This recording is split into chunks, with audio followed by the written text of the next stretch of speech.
What's up, everybody? We're gonna let this finish, though. Hopefully you've had a very good Tuesday. I'm very excited. It's gonna be an awesome night.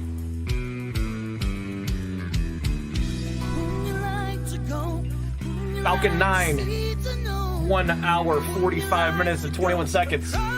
First man missions for BOSA are tonight. A couple of things to go over once this music stops, but we're gonna have a blast, literally, tonight. What's up, Dustin?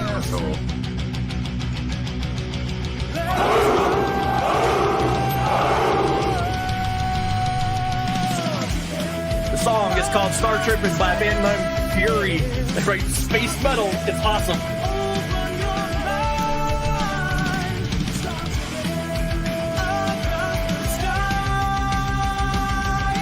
And that is in the store, Manuel. Go to the tribute store.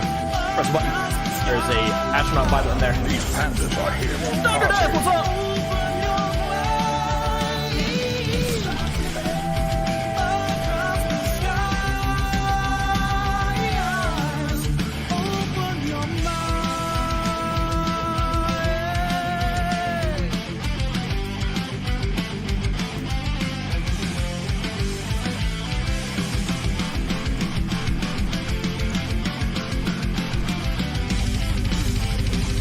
Song's pretty sweet.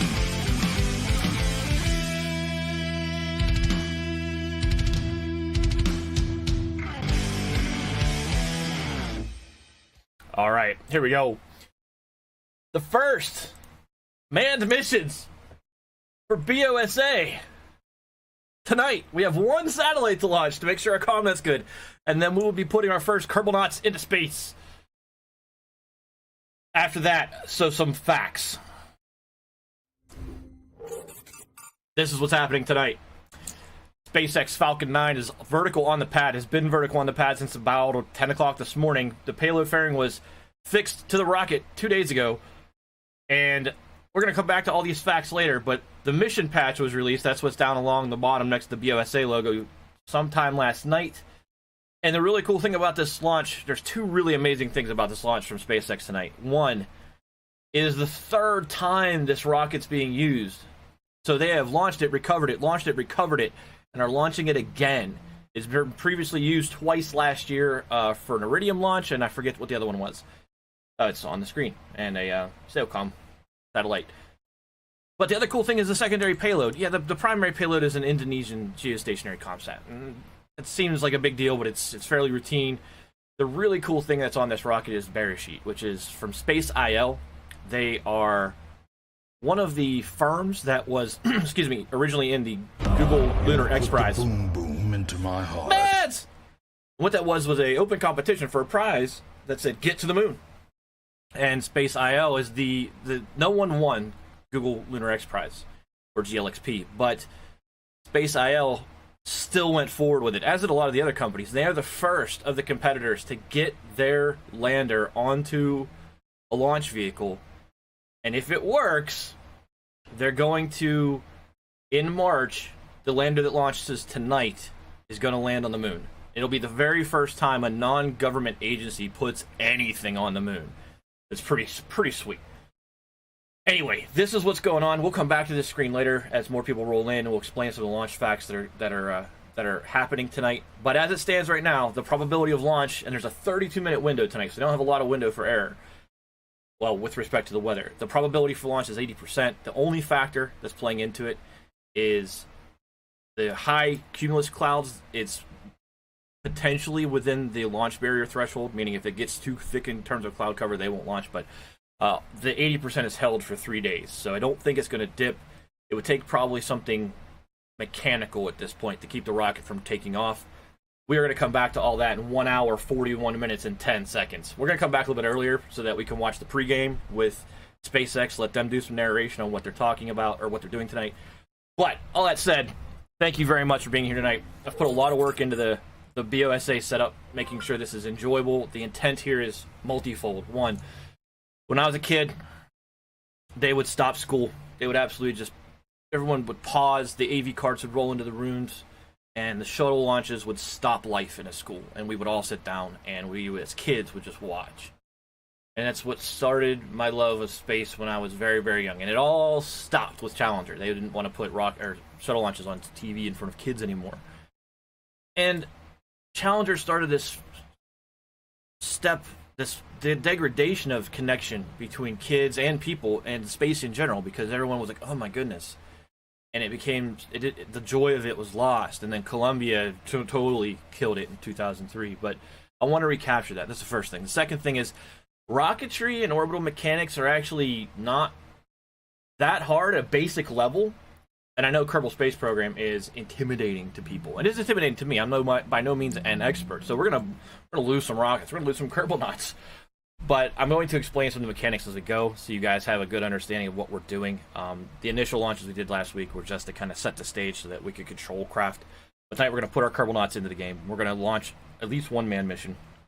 We have one ComSat to put in orbit. And it's to get to the point where we're doing something, sorry, scratch my eye, but we're doing something that's a little bit more than just playing a video game every once in a while. I love the community. I love what we have here, but I also have always wanted to use streaming to teach something, or to not just teach, but further mutual knowledge, further that combined ability to understand what's going on. And nothing's more important to me in that regard than space and history. And this is a great vehicle to do so. So, rant over, monologue over. Here we go. Let's get into Kerbal and play some rocket stuff. So let me slide closer to the camera. This is the Edison satellite mounted on top. I don't even remember what we call it. We didn't name this rocket, this lifter, this launch vehicle, but we're going to name it tonight. I'm going to give that away. But our satellite's really tiny. It's sitting inside this little fairing right here, and we can't zoom much further in, but that's our ComSat sitting on top of this massively overpowered rocket that I already had built that I know works. So, step one tonight, believe it or not, I'm back to keeping notes in a notebook. We have to, I don't know if you can see my notes, but I'm calculating inclination angles. Number 99, what's up, man? So we're going to launch the fourth satellite in the ComNet around Kerbin at an inclination of 132 degrees and altitude of 350 kilometers. Given that it is a remote-controlled launch, meaning no pilot aboard, there's no Kerbal aboard, we're going to largely use autopilot to get us there. I will make some manual course corrections along the way, but this should be pretty easy. Yeah, Notebook of Doom, welcome back.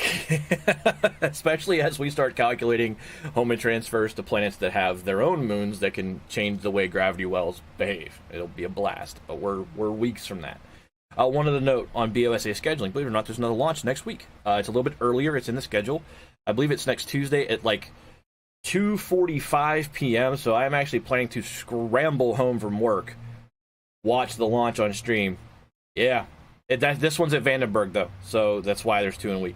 But yeah, we're going to do 2 of these this 7-day cycle. One other thing, there was a Soyuz launch this morning from Baikonur Cosmodrome that was delivering an Egypt satellite, and at first reports came out that mission failed, and everyone's like, what's happening, because it's all in Russian. And it turns out the Soyuz first stage underperformed, put the second stage at an altitude that it didn't achieve where its third stage altitude should be, and the third stage was able to compensate for that loss and put the satellite into a stable orbit. But there was a solid 45 minutes where we were like, where's the satellite? And the only thought I had, and I posted this on Twitter, was, what if there were IIS astronauts on board that NASA would be having kittens right now? Because that was very weird for Roscosmos, who is the Russian space agency, to not have a stream of what was going on. And so everyone just sat there who follows space launches, like in the dark, like, where's the rocket? You know?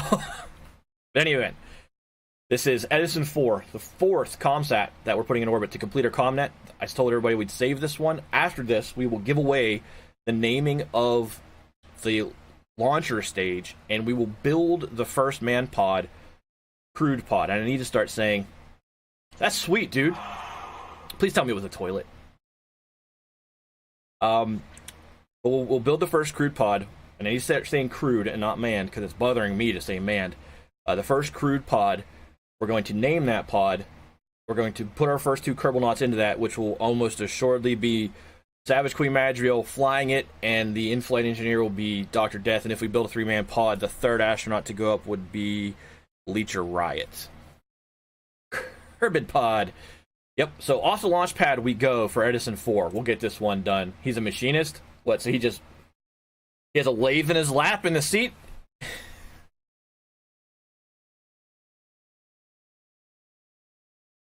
So, in about 8:30-ish, I plan to stop the game, just so you guys know. But that countdown clock, that's to the actual Falcon 9 launch, and that's how we'll do this every time.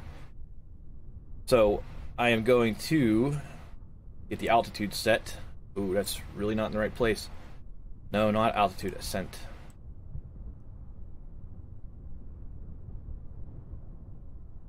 Oh, he's a machinist. I don't know what you're talking about, man. Orbital inclination will be 132 degrees. Orbital altitude isn't. You know what? I'm not sure of that. Let's back up. I don't want to make a mistake. Let's go to the tracking station. Cause that's saying 10 kilometers. There's no way that's right. Let's look at the other satellites in orbit. Orbital the inclination. I'm sorry. The apoapsis. Apoapsis, by the way, means in an ellipse, the furthest point from center. And periapsis means the closest point from center. So in a circle, periapsis and apoapsis, or perigee and apogee with respect to Earth, are the same number. Oh. Sorry, dude.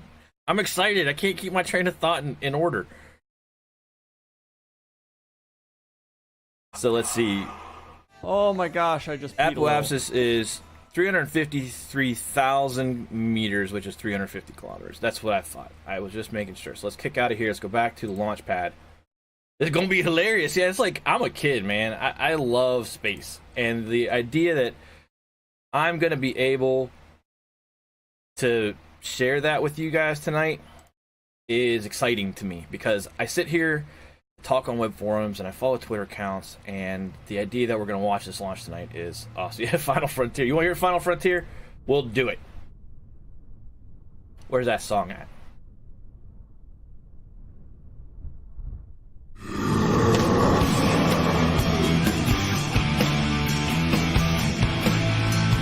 Just for Dustin. Absolutely. So 350 kilometers is where we're going. I'm going to try that out a little bit, though.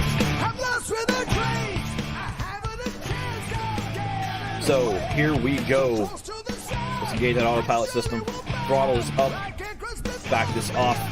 Edison 4 on the pad, ready to launch. You guys ready to go? Because here we go in 5, 4, 3, 2, 1.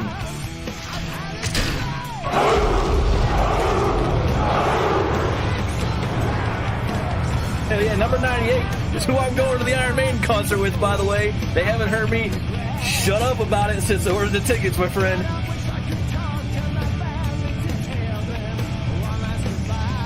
So it's making us roll to get to our orbital inclination of 132 degrees. When you hear roll program, that's actually to orient the craft on its attack angle so that it gets its correct inclination angle for its orbit. So in every movie you've ever heard that in, that's what they're talking about. What's up, Riot? Welcome in, man. Did you see the Soyuz launch today and how crazy that was?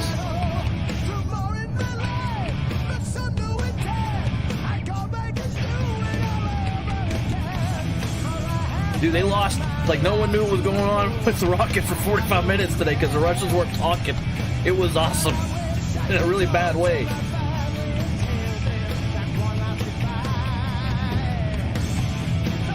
So the way an orbit works, you have to reach orbital velocity, which is orbital speed, where you're actually outpacing the fall of the horizon in front of you. You're not orbiting, is basically falling at a speed faster than the Earth is turning and pulling you down, and that's what this rocket's going to try to do. We've already put 3 of these in orbit, so this should work without a problem.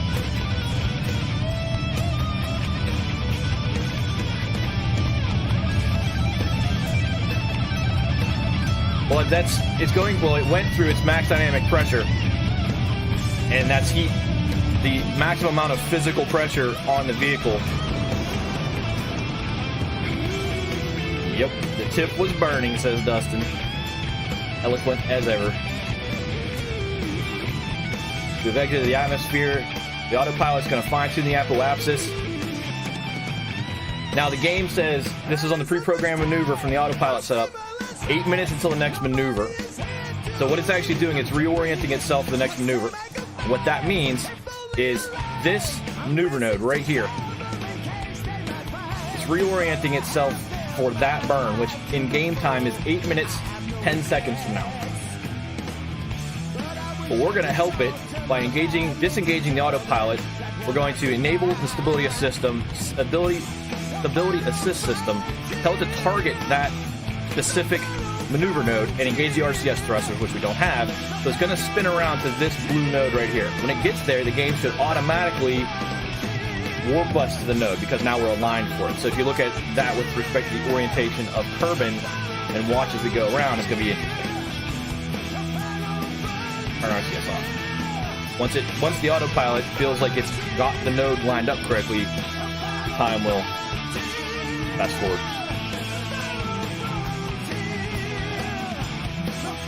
There we go. So now it's fast forwarding 5, 4 minutes, 3 minutes, 2 minutes, 1 minute, and about 30 seconds. There we go. It's lined up for its maneuver node. Now the craft is much closer to that maneuver node. It's coming right now, and we're actually already burning. This is the burn to circularize the orbit. And if you watch, you'll see this circle that we are in, this blue line, start to meet the projected dotted line. And it's extending out, and it will be circular. And when it's done, in 3, 2, 1, secondary engine cutoff. Good burn. It's right where we want it to be now. So the only thing left to do is disengage, actually the autopilot self-disengaged, is disconnect the satellite from the second stage. Oops, that's not what I wanted. Gonna extend the solar panel so it has power. Yeah, and we're good on Iron Maiden now. I got the song play that I wanted to play. Extend those solar panels so it has power, and we can see if it's collecting power from the sun or from Kerbal, which is the sun. You can see the electric charge is 210 of 210. There's batteries on board the satellite that get charged by these solar panels. Electric charge is what is necessary for it to do its job. So now we're going to detach the second stage from the satellite. There we go. We're going to orient that satellite on a radio, I believe radio in. Yep. Now it's pointing down at Kerbin. Only thing left to do is deploy its antenna.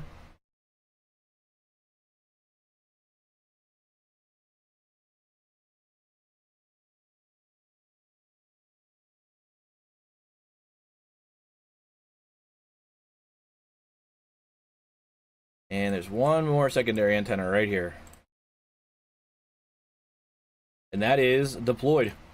That is now an operating communication satellite.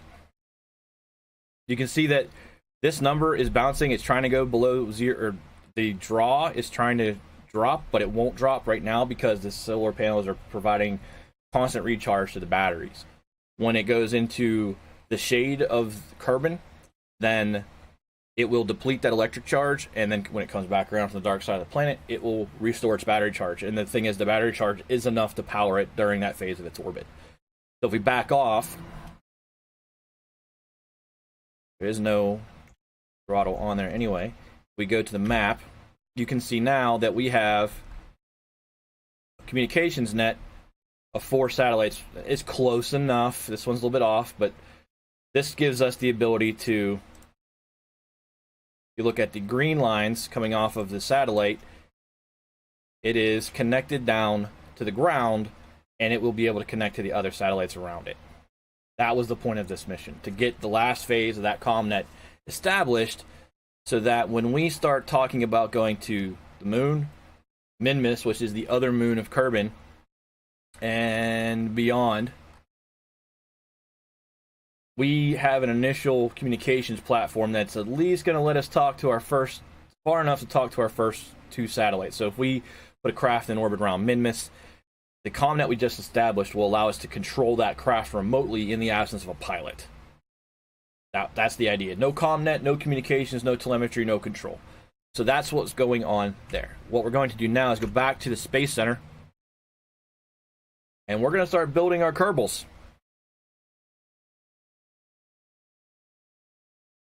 I have 1, 2, 3, 4, 5, 6 Kerbals to build. So we'll go to VAB, Vehicle Assembly Building. We have to build a pod. We have to build a pod that's going to fit the rocket, and we're going to do our first crewed missions. First, it's just going to be a test to make sure this rocket puts Kerbals in orbit successfully. So what we're going to do is actually create a new. So, the very first thing we have to determine tonight is, and I said this on the very first testing stream, we're going to allow people to name this series of craft. So, for instance, Gilly won the first time. He decided that the Kerbin Communication Satellite Series would be named after inventors. And we'll probably carry that forward to the Mun and Minmus, where we're going to name any communication satellite after inventors. And he chose Edison. So, we're going to build the pod. And the pod is effectively what Mercury, Gemini, and Apollo are named after. So this is going to be your chance for the viewers in chat to come up with a naming convention for pretty much every crewed pod that we build. So if you have ideas, okay, but it has to be something that I can serialize. So if we name it the Outlaw, like you want to name your specific pod the Outlaw, then Outlaw 1. What will we name? So if we build a 2-man pod named Outlaw, what will we name the 3-man pod? Because it's a different series. You see, that's what I'm going for. Pantera 1. That's pretty sweet too. So here's what we're going to do. No, we're not naming after Megadeth. Name the pod is the first giveaway tonight. It's exclamation point raffle. You guys can do that now, and the winner will get to name the pod. While we're doing that, we're going to start building our Kerbals. Put that cookie down. Kerbals. So these are the Kerbals that we have available now. We're going to create Kerbals.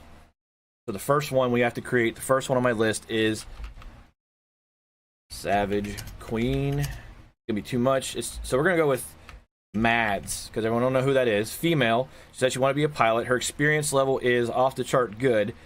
She is a veteran. She is a badass because of her time. Her courage that she rolled was, let me get that table or that file up. What's up, Leech? How you doing? Store.txt. Mads rolled a courage of 16 and a stupidity of 44. It's hard to nail this perfect, so there's about 50. So we're going to go just below that to 44 courage. I would say that's about a third. And she rolled 16, so half of that's about right there. Mads, female, pilot, level 5 experience, create Kerbal. There we go. Mexican food sound good. Burrito hype? Yep. All right, the next one will be Dr. Death, male, engineer, also veteran and badass. His courage roll was 19, so there's half. It's actually going to be about right there. And stupidity was just under half. Sorry, yeah, 52. You guys are pretty similar. There we go. Riot gets to name the pod. So whenever you think come up with a concept of a naming convention and then what you want to name it. Famous redheads. Whatever he decides is gonna be now. The third Kerbal we have to build is Leech. Mama always said life is like a box of chocolates. Actually, yep. So let's go. Drawing. Yeah, I can spell. She's our second pilot. She has the hours for veteran. Leech came up as courage 37, stupidity 74. Outstanding. All right, there. Courage 37. We'll put her about right there. Female. Create. Next up, Riot, the engineer.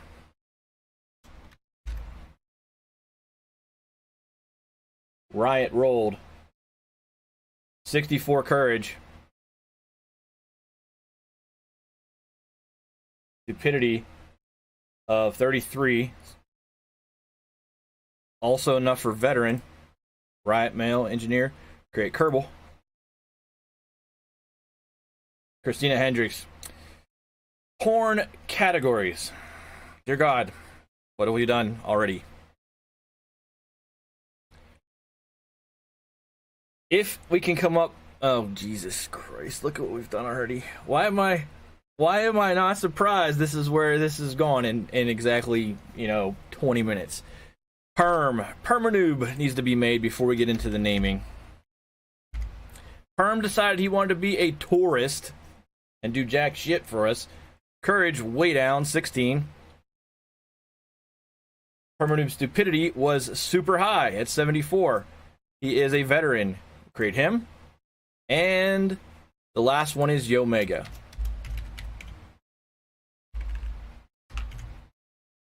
Male.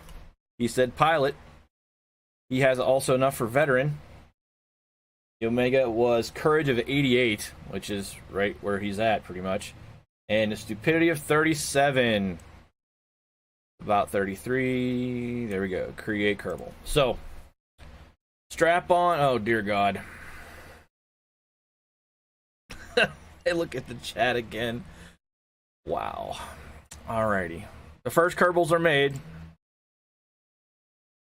So, real quick, before we do this, let's leave here. We have to go to the astronaut center and hire astronauts. Yeah.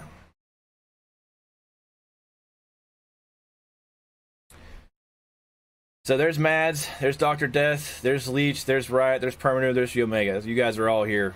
We're not going to use Valentina. We're not going to use Bob. We're not going to use Bill. Jeb Kerman is a thing in KSP. We're simply not going to let him be gone. He just needs to be there. So Mads, we're going to hire.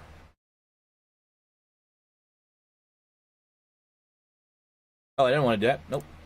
We've already hired you guys. Sweet. All right, so let's go back to the vehicle assembly building. So this is going to be a 2 Kerbal launch. So we have to build a 2 Kerbal pod. Unless you want to do 3 Kerbals. You can do 3 Kerbals. Build a 3 Kerbal pod. So the very first thing we have to put on here is the command pod. Which will be not that one. Not that one. Where are you? There we go. Mark III command pod. That has to go way up because the rocket's going to come in underneath it. And then we're going to toggle flag so that on the actual pod you will see, maybe, you should see. Did I turn it off? Those assholes got to stick together. Yeah, there it is. There's the BOSA logo on the pod. So, the next thing we have to be concerned about with respect to this thing coming back down to the planet is we need to make sure that they survive. So, we're going to put parachutes on it. Radio attached some parachutes. We want 3 of them. And let's go down and find those chutes. Here we go. That should right over the docking hatch. Good job, jackass.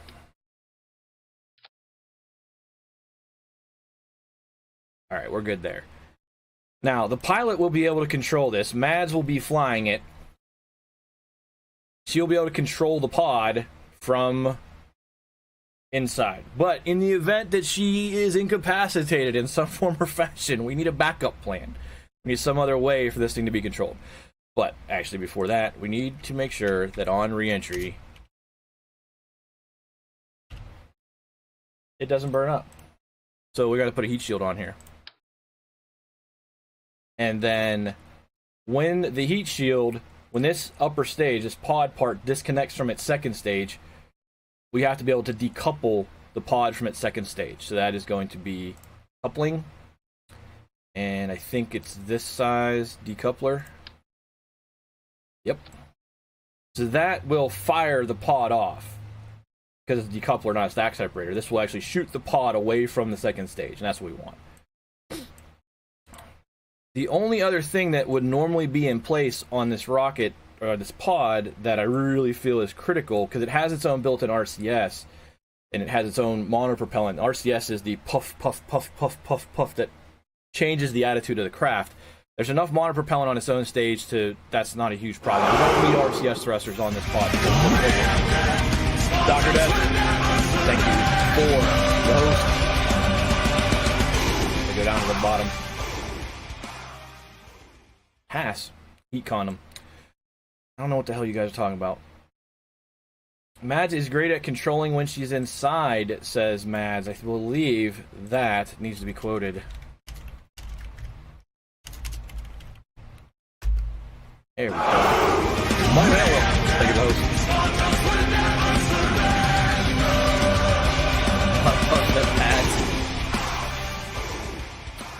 I get it now. Yeah, deleted comments are not safe here. So we have the pod. We have parachutes on the pod. We have this big freaking opening on the top. Now, for future designs, I actually want this thing to be able to dock. So let's put this Lampatron docking port on the top. This will give us the capability to dock with other craft down the road. Why are you not snapping to it? Don't be like that.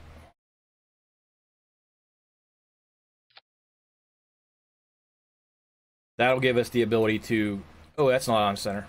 That is not centered.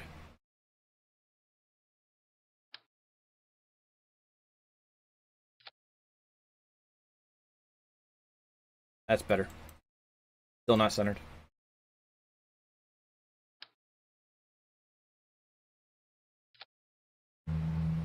Made it worse. Wow, can you just do what I'm telling you to do, please? Come over here.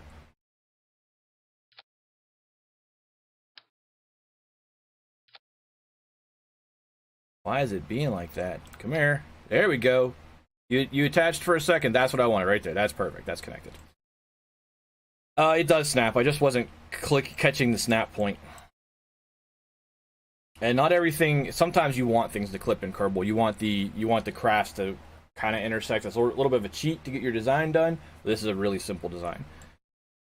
So, parachutes, RCS thrusters, pilots in control. The one layer we forgot here was the ability to have a stability control wheel. So we need to inline reaction wheel. Is that the one we want? Actually, that's going to go below. The pilot should be able to do the orientation. So the inline reaction wheel is to assist with orientation of the craft without the need to use RCS. It actually spins. So now we have everything in the pod necessary to support the astronauts, or the Kerbalnauts. So the crew. Jeb's not going. Mads is going. Dr. Death is going. Nope, up there. We have to put one more Kerbal in the pod. Who wants to be the victim that goes? Leech, Riot, you guys are here. You guys can draw straws or something for the last seat.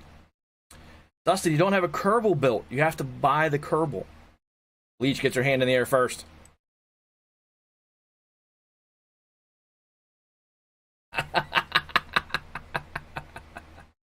Alright, so back to building. So, good news for us space fans is that I already have a rocket built. Oh, we need to cancel. We need to name it. Needs a naming. Riot, what have you decided upon?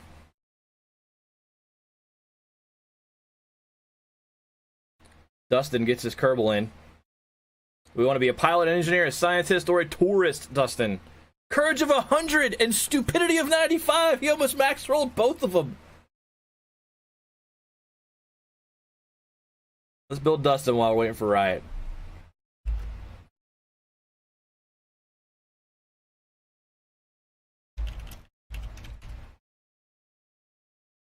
They're right there on your chat. Pilot, engineer, scientist, tourist. You definitely have enough for veteran and badass. Your courage is max. Your stupidity is just shy of max. Did you buy one, Manuel? Yeah, you did. Manuel did too. I see it. I see it. I see it.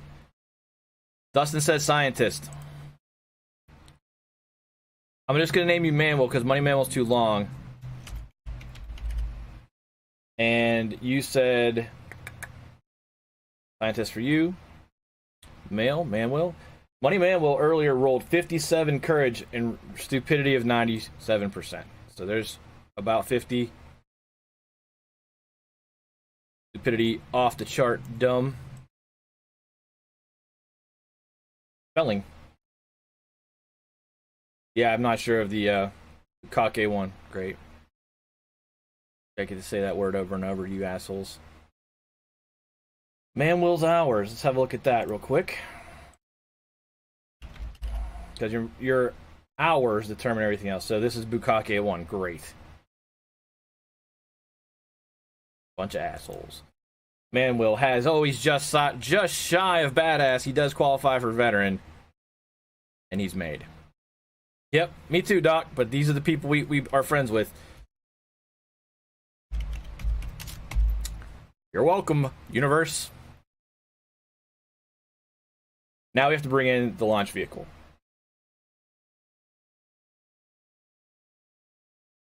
And I actually have pre-built a Falcon 9. We're going to load that. We're going to merge this in. And we're going to snap this here. We're going to take that off. We're going to lose that control core because I don't need it for this build. So here is the problem, is we have to fit this pod to the rocket. This is the same rocket. Yeah, we about to Bukake space itself. Bunch of children.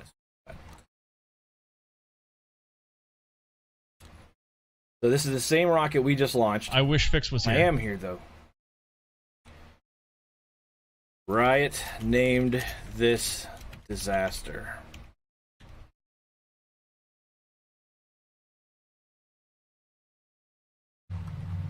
So that doesn't look great. Aerodynamically, it doesn't look great. So we actually have to come up with a way to adapt this to this second stage. So we need to go to adapters. And it's going to be something along... That's too small. That's too small. Yes. That's fair. That's way too big. Well, worst case scenario, I have a mod that will allow me to change the... Yeah, so we can come in here and scale this. That. Bring you in underneath it. Hey, look at that. So the very next important thing to do always in Kerbal Space Program is doing what's called check your staging. So the very first thing that's going to happen is these 8 docking clamps will disconnect. We actually want that one to go with it. It's about pre-fitting. Move that docking clamp down. The next thing that will happen is the main engine and the associated 8 engines. By the way, Falcon 9 is called Falcon 9 because there are 9 Merlin engines on it. And believe it or not, they named it after the Millennium Falcon. So we have 8 radial engines around the outside of one main engine. Those 9 engines will fire. That's the first stage. Then it will decouple that first stage. And the second stage is also a Merlin engine on the Falcon 9. It's a vacuum optimized Merlin engine versus the atmospheric optimized Merlin engines along the bottom. And this is the rocket, by the way. The reason I'm using this rocket, this is the rocket we're going to launch. We're not going to launch. We're going to watch live tonight. The Falcon 9 is what's launching. This rocket is my very close approximation of what the Falcon 9 is. We're just going to use it to put crew in orbit, which come this March, April, the Dragon capsule, which is Falcon 9's manned pod. It's also what they've used to send supplies to the International Space Station. There's this concept called commercial crew. Yes, welcome to Fixer Talks about things while we do things. That's kind of the point. But commercial crew is a joint effort between Boeing and Falcon 9 to put American launch capability of American astronauts back on American soil. And after the Soyuz launch today, we need it now more than ever. Relying on Baikonur and Roscosmos is not good. So they're going to take the Dragon pod and put it on top of the Falcon 9, which is exactly kind of what we're doing right now. We're putting a manned pod on top of the Falcon 9 rocket to put crew into space. So that stage will separate. The shroud will deploy. That rocket will fire. And along with these 4 things right here, these are very, very small rockets. If we zoom way in, you'll see these little thrusters right here, right? Those thrusters will push the first stage away from the second stage so it doesn't collide. A dragon on a falcon sounds like some crazy fan art. Yep. And then why? Yeah, see, the staging's wrong here because this decoupler should be, we don't want it to decouple this second stage from the pod at the same time.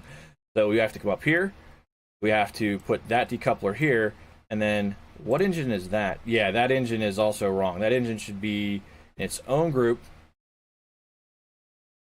After this group, this is the second stage engine, and it actually needs to shift positions with that group. So that's this engine. After the separatrons fire, after the decoupler fires, that engine will ignite, and that gives us a second stage with the pod on top. So this assembly up. So this engine to the pod is now active. Then we have the second stage decouples from the pod, the heat shield's intact, and we then have the parachutes on top, which we will deploy manually. This thing is largely ready to go, but we have to do one thing else first. We're going to make sure that it works. So we'll go to simulation mode. We're going to save this. We're going to make sure the rocket doesn't blow up on the way up so we don't kill Kerbals, because we're not just going to fire a rocket without testing it.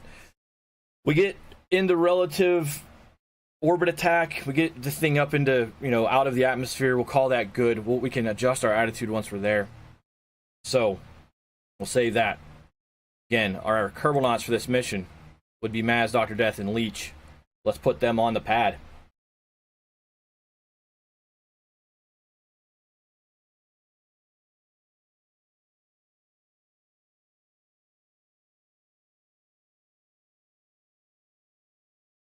One of these days when it decides it wants to load it. It's raining men. So there they are. Hallelujah. Mads, Dr. Death, and Leech. Man. There they are along the bottom row behind my clock, which means I have to move that clock. That's just not going to work there, is it? Let me move these two together. How about that? Let's put me... How about we put me over here? That should work. And then let's put simulation mode someplace where it won't be in the way. How about right here? Yay! So if you want to see what the inside of it looks like real quick, the inside of the pod, this is Mad's view inside.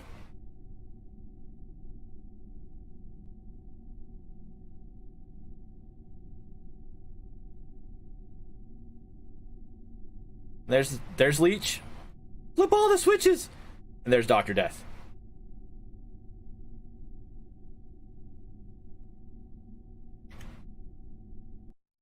Oh, I forget how to get out of this view. Usually it's V for camera. Oh, great. I forget how to get out of here. Let's go back to Space Center. We'll just go back to the pad that way. I forget how to get out of that view. There's a way. So the first mission is just testing capabilities. Man, I forget. There's so many keyboard shortcuts.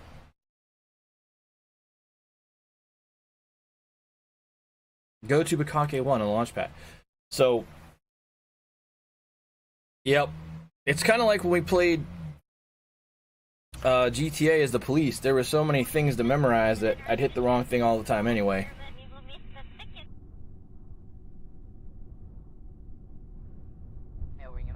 So you guys are on the pad. The sun looks like it's setting.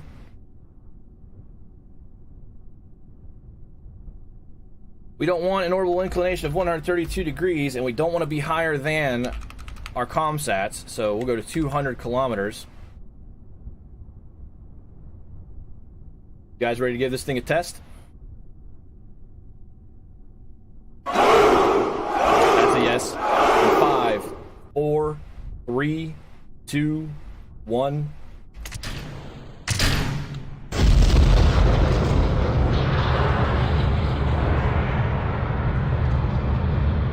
Off you go.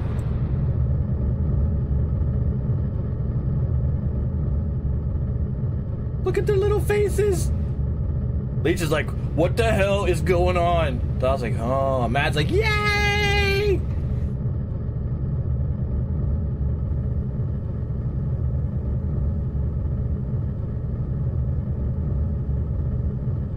You will endure this loss and learn from it.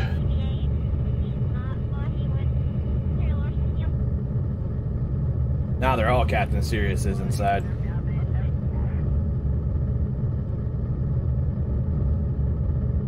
So the very first manned mission of Bigtop Outlaws Space Administration is off the pad. You love your Kerbal? I'll try to get a screen cap of it for you. Roll program is complete. Pitching over. Going through max Q right now. Max Q again. You'll hear that term tonight. That is maximum dynamic pressure on the vehicle. Yeah, that rocket. Welcome in. That camp. I'm gonna do my best. Aki. Welcome into BOSA. This is our first manned launch. Countdown clock below me. We're going to watch the Falcon 9 launch tonight together. Oh, what's up, dude? Turi.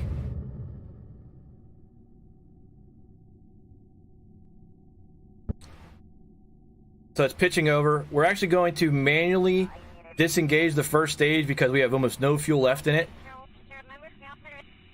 So as we pitch over, I'm going to go ahead and let the first stage come off. Now. That'll separate. We'll re-engage.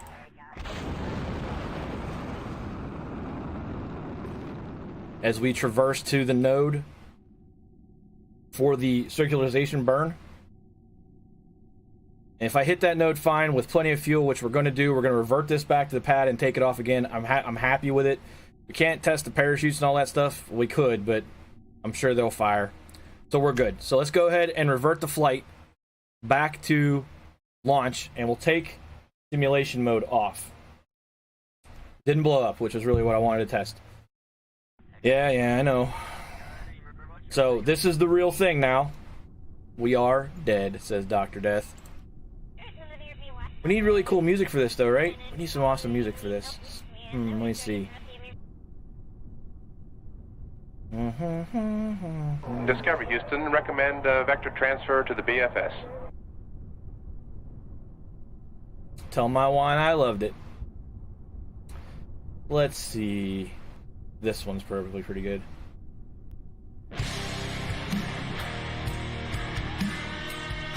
It's not fast-paced enough, I don't think. This one. Yeah.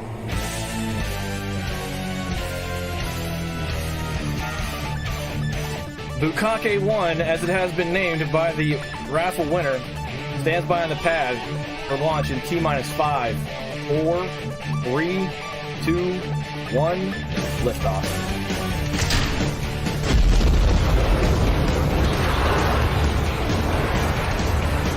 Bukake 1 has cleared the tower and rolls.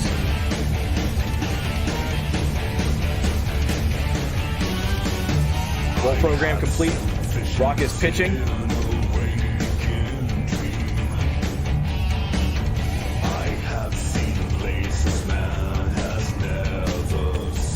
We're into the gravity turn. Accelerating away from the surface at 300 meters per second. Altitude of 5,000 meters and climbing. Starting to cut through that thick air in the atmosphere.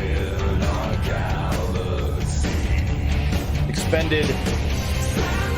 Got plenty of Delta V in the craft. Delta V, by the way, up here, Delta V current in total. That is the ability of the craft to change its velocity. It's probably the most important statistic on the craft. Now it's 700 meters per second.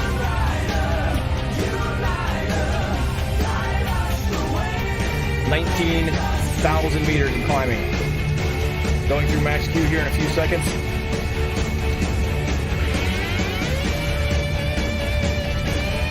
Picked up. There is max dynamic pressure on the rocket.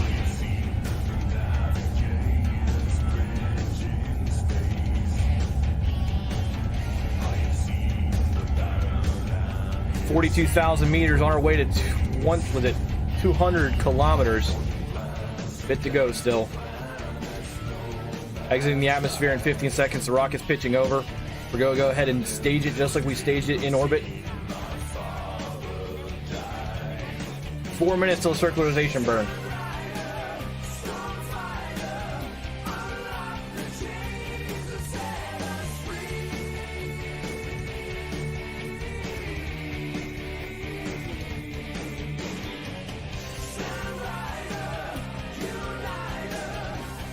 Alright, go ahead and decouple that. There's the Separatrons pushing that stage away, which is what we didn't do the first time, and now we're getting attitude pitched back around, which is why I did that. 3 minutes till the node, and we are just about aligned on it. There we are. We should warp to the node now any second. Can't believe we're still alive, says Mads.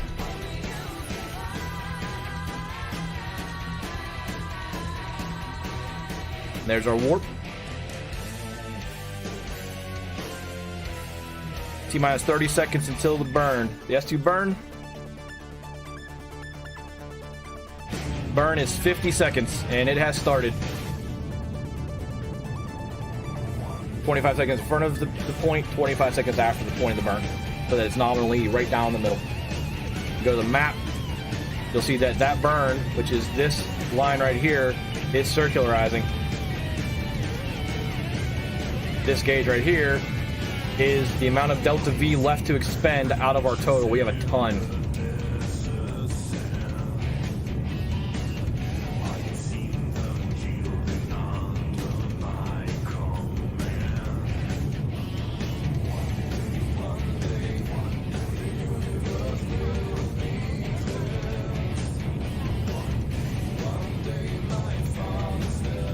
And you'll see right here, that is apoapsis. That's periapsis, and they should be relatively the same number. They won't be perfect. It's never going to be perfect. But there it is. Stable circular orbit at 0 degree inclination. The apoapsis of the orbit is 201 kilometers. Periapsis is 198. That's pretty close.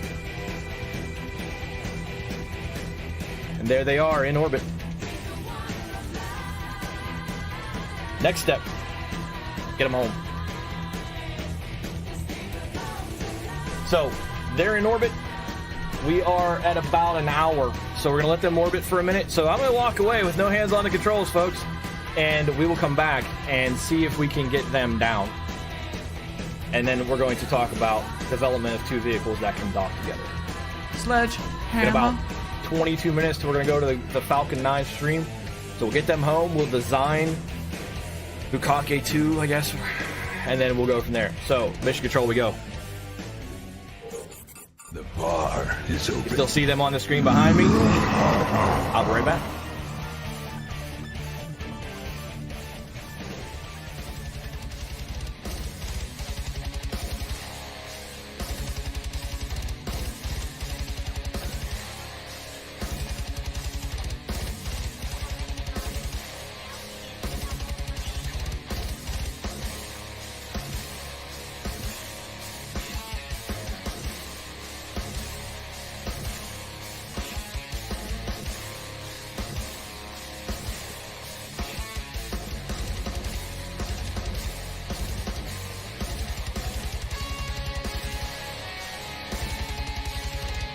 I believe that this nation should commit itself to achieving a goal before this decade is out of landing a man on the moon and returning him safely to the earth.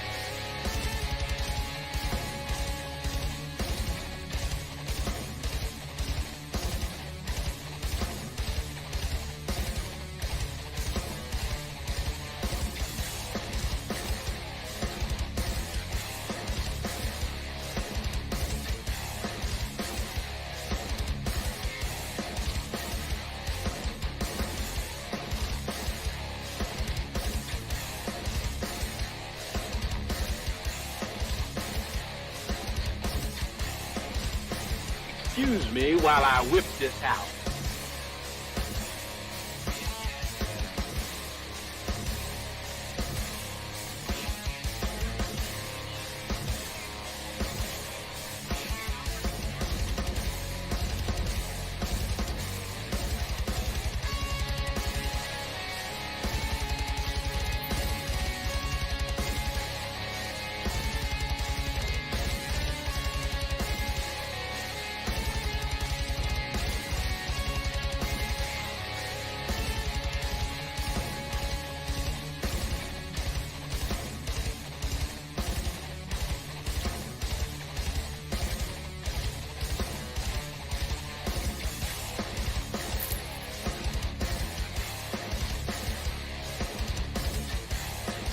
All right, so let's talk about what I was referring to, the need to design Bukake 2 different. I'm not going to get used to saying that.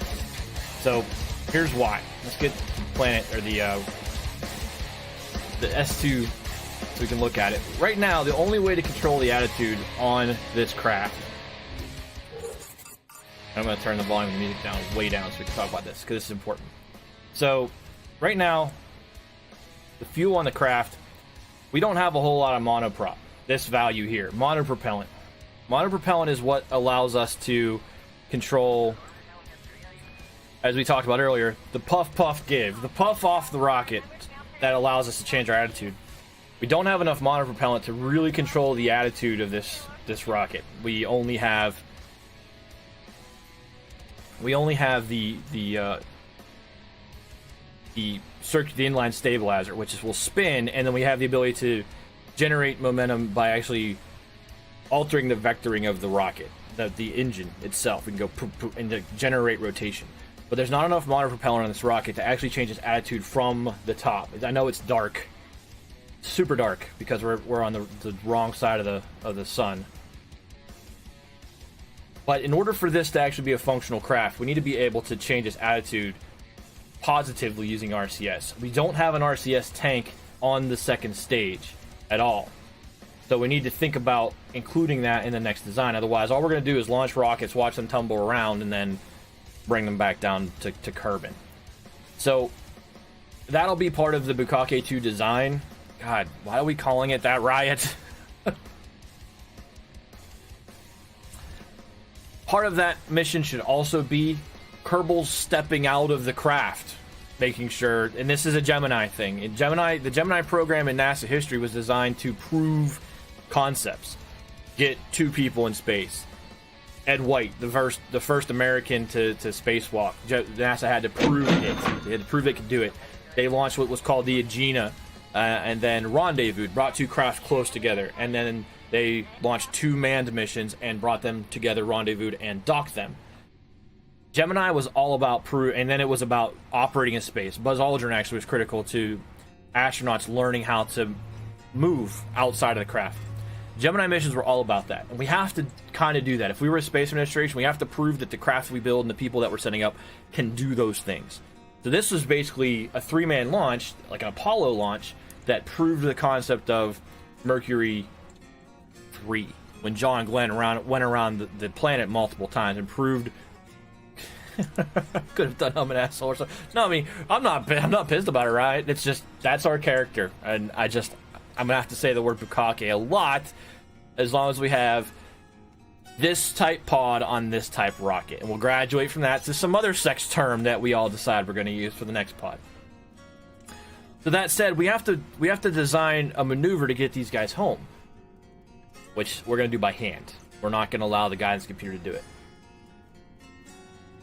So if we want this rocket to come down, this is its current orbital trajectory. You can see the green lines are communicating with the ground. You can also see that our comm satellites are talking to the ground, they're talking to the craft, and that gives us, that's why that was built. That whole comm net gives us that coverage.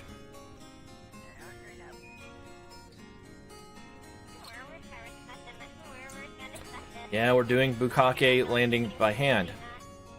You're welcome. So, we don't want to land them... How else would you do it? Exactly. Boom, boom. Shitballs. We don't want to land them on land. We want to bring them down in an ocean. So, this side of Kerbin is ideal for that. So, we have to plan a maneuver. So, we're going to plan a maneuver about this point. So, we're going to add a maneuver here. And we're going to retrograde, which is prograde is the vector along the line of acceleration. So retrograde is the opposite of that, against the vector of acceleration. So in order to come out of orbit, we have to accelerate against the vector of our path, or in other words, decelerate. But it's not like a car where you brake. This would be like throwing the engine in reverse and driving backwards in reverse to slow down, because that's how it works in space, vectoring in the opposite direction. Or, as it's phrased in The Expanse, flip and burn. So we have to build that flip and burn so that it decelerates us enough so that we re-enter and splash down in the ocean so no one gets killed. That's what I'm going to build by hand here.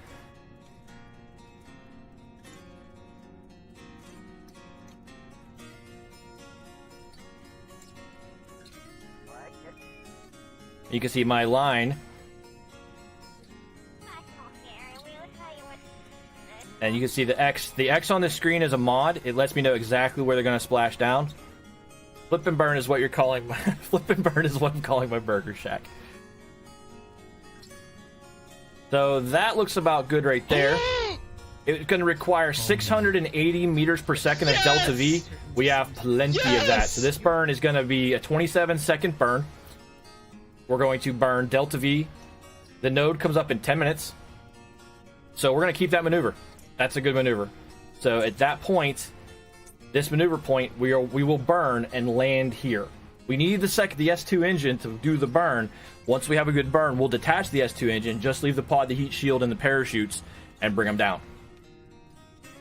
This is exactly how every Gemini, Apollo, Mercury, Russian Soyuz in the 60s did it. And this is how, when we roll up with commercial crew, how Boeing and SpaceX will do it when they bring them back. This is how we do it when we bring them back from the ISS right now, except they actually, believe it or not, land on the ground. So we have a little bit of time, 9 minutes until that, so we're going to warp us there. Warp to next maneuver. Here we go. Actually, don't do that yet. Let's get our attitude correct before we do that. So we will SAS engage. I don't want to do a maneuver, so let's come back here. Let's engage SAS, and let's have it take us to our maneuver node, which you'll see the craft start to turn. On the gimbal, you'll see it start to line up on that maneuver node, which we just built by hand. You also see that maneuver node is almost, that's the blue circle on the gimbal, that's representative of where the retrograde direction is at this time. When we get to the timestamp, that maneuver node and that retrograde node will overlap because we're going to fire exactly at retrograde. Now it's a 27-second burn, so 28 seconds, 14 seconds. We need to actually start our burn at 14 seconds, T plus 14, or T minus 14 seconds. Yeah, Maz with a huge smile. She's like, well, they all got it now. Look at Maz, she's smiling. I smile too.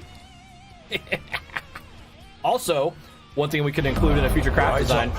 And join the fight. Makes regular. Welcome in. Grab your shield. You are now immune to caps lock filtering and all of the other badness that can occur if you press most of the buttons on the board. The only thing you're not immune to now is don't use your sparks. You'll still get warned. But everything else, you're immune to now. Yep. Welcome in. 5 hours watched. Appreciate it. So, let us now fast forward to that maneuver node so that we can burn and get these guys home. Remember, it's T plus or T minus 14 seconds. This should take us to about a minute out. There we are. T minus 58 seconds to the burn. SAS should still have us lined up on it.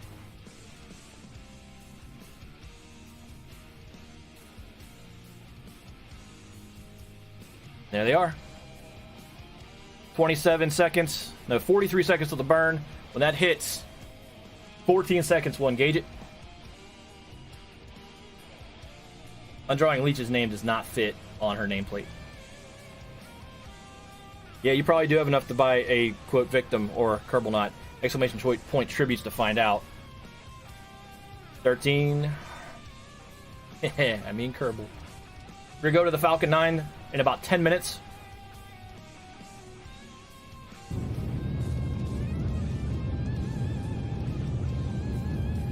Lots and lots of fuel in that stage. More than we needed by a mile. It's a good stage to put us in a good orbit.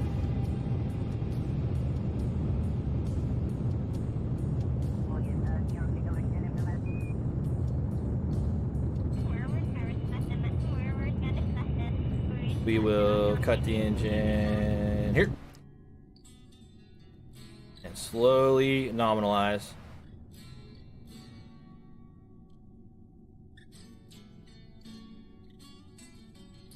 There it is. We went over by 0.2 meters per second. Not the end of the world. We're good.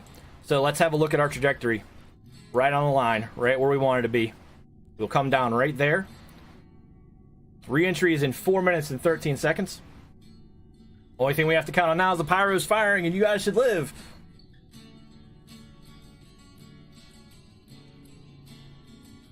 So, what do we have to do? We have to detach that S2. We're not going to do that till we're a little bit closer, just in case there's a problem.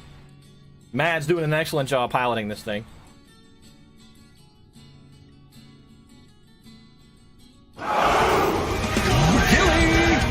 With the host, what's up, my friend? We are bringing down our first manned mission of BOSA in the craft, in the pod at the top of this S2, this stage 2. In this pod right here is Mads, Dr. Death. For you if you're ready. That's kind of the point. They're metal. They're supposed to. But Gilly, thank you for the host, my friend. They're supposed to be loud. They're metal. I want them loud. But in the pod, in the command pod right now, Mads flying, Dr. Death, the engineer, and Undrawing Leech, the reserve pilot. We're actually just completed our S2 burn for deorbit to come down. We are also 8 minutes away, roughly, from going to the Falcon 9 live stream about 30 minutes in advance. We're going to make sure that we're not missing any aspect of that, and we're going to start talking about what they're doing on that launch tonight. But first, we have to get these guys home. We are 2 minutes, 53 seconds away from... Believe it or not, they named our first mission Bukake 1. Bukake 1 has done its deorbit burn and is getting ready to come down into the atmosphere. The Fabled One, what's up and welcome in. Come touch my metal machine.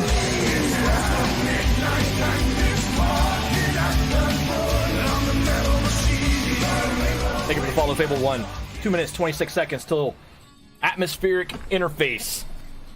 This is why, for this type of thing, having Matt, we'll be back in a minute, cool, Gilly. Having a pilot on board is good, because during re-entry with a remote control craft, you do have that comm blackout. There's a period where you don't have the ability, you can turn it on where you don't have the ability to control it. I don't have that on yet. So we look good. We're going to go ahead and pitch around, or roll, the craft, so that our gimbal is actually lined up correctly, because red is negative, blue is positive. Oh, a little bit too much. Come back around. You know what? We're going to need RCS for that. So let's go ahead and decouple our S2. It's just you guys in the pod now. We'll engage RCS. We're going to pitch you around. We're going to roll so that I can get you guys lined up for re-entry. And then we're going to pitch you down so that the heat shield absorbs most of the heat coming in. Re-entry in 75 seconds for Bukake 1. Here we go.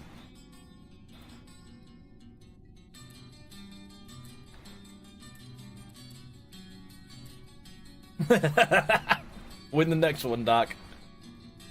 It's just life. Welcome. I mean, did you really expect less with our group? Pitch you down a little bit more.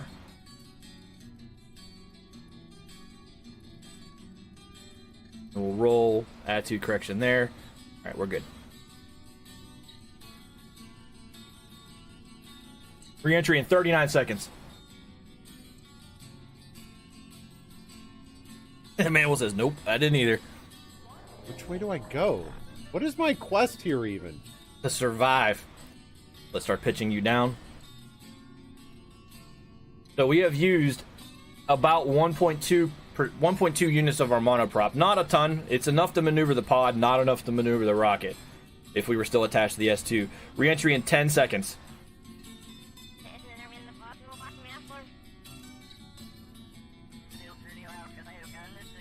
Since you first followed, Mads? Yeah, it's been a year, even though I took a break in there. We are now interfacing with the atmosphere. You'll start to see the heat build up on the shield. Remember to clonk that follow button.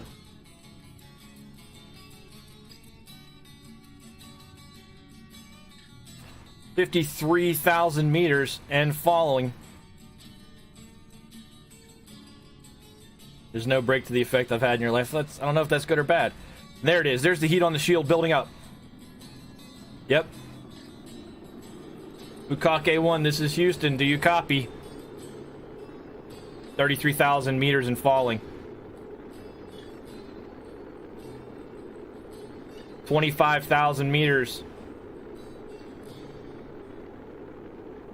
Can't deploy the chutes. It's too hot. Whee! They're all serious as hell in that pod. Look at them like, oh my god, will the parachutes fire? We are through the atmosphere. So let's start correcting our pitch down so that the parachutes can actually deploy. Get me off of that. We're at 12,000 meters.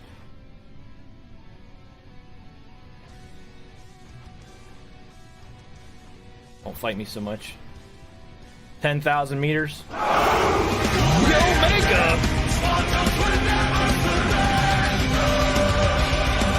Let's go ahead and deploy the chutes at about 7,000 meters. As we bring them down, will they survive? There go the chutes. The chutes are green. The chutes are good. Let them fill up with air because I like to do drama, dude.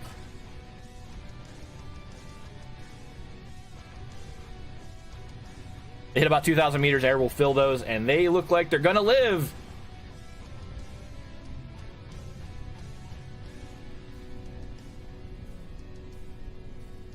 Any minute now. Maybe. There they go. 800 meters. The chutes deploy full. And the crew of Bukake 1 is going to survive. How the fuck did we live, says Leech. But you did live. I mean, my god, you should have let them die. So we know this. We know that the pod parachute configuration is good. We know the pyros on the S1, S2 separation are good. We know the fuel composition in S1, S2 are good. We know we could use the rocket, the Falcon 9 copy, the 9-engine rocket to put crew in space, and that was the primary test of what we were doing tonight. The crew, which is 1 male and 2 females, survive. Wait for them to splash down. We'll recover this, and then we're actually going to fast forward this so they splash down a little bit faster so they don't run into time on the Falcon 9 launch. Bring them down. 300 meters. No more than one girl. More than one girl allowed to live. And here they come, 150 meters. Get down to about 15 meters, we'll call it, and let them land. Here we go. There's the shadow on the ocean, and that is a splashdown. Bukake 1 safely returned to Kerbin. All 3 Kerbal survive. Let's go to the Space Center and recover them, and then we'll move over to the Falcon 9 launch. It's all wet, just like you guys wanted it to be at the end. 10 out of 10, wood space again. So, here we are. Bukake 1 splashed down in Kerbin. We are going to recover that. Crew lives and is ready for the next mission. We're good. All right. We're not going to have enough time to work on the new rocket tonight. Not the new rocket, but the new pod. The modifications, so we'll call it Block 2. Block 2 of Bukake. God. We'll work on that on the next BOSA stream, which will be next Tuesday. We'll do it after that Falcon 9 launch. Yeah, you guys are hilarious. But we're going to back us out of Kerbal. Save our game. Quit to main menu. And we'll get us over to... I need to actually move myself back to where I was. So BOSA clock and camera. Move me back. Let the organ notes ring out from the Abbey. What's up? The sisters are gathering. So we are going to bounce out of here. We'll go back to mission control as we exit Kerbal.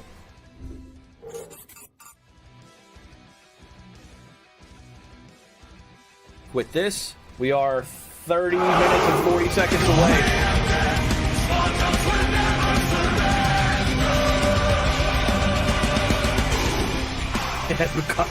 Bukake 1 is definitely funner than Asimov 1, that's for sure. Alright, so here we go. We are 30 minutes away from Falcon 9 Block 5. Now let's start talking about this launch tonight.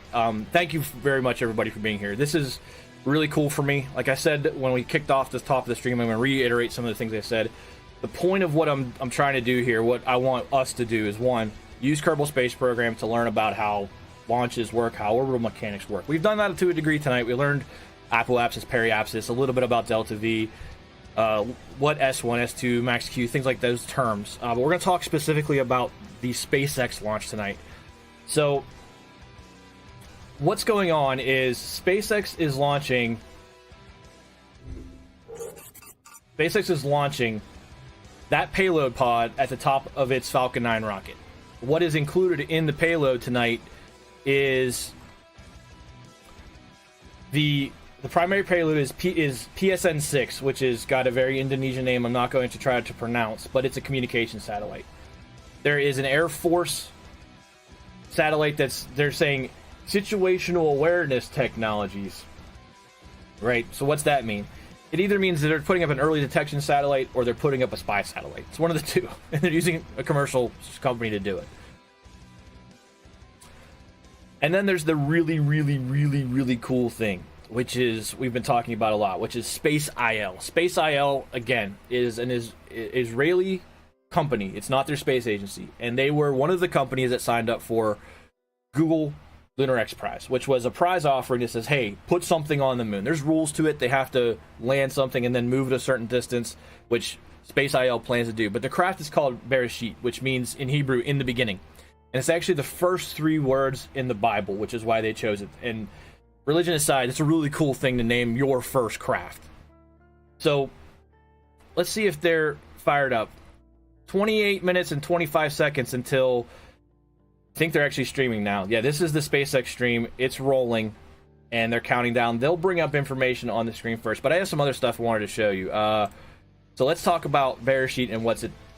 Yep, cooler than that. So, NASA space flight.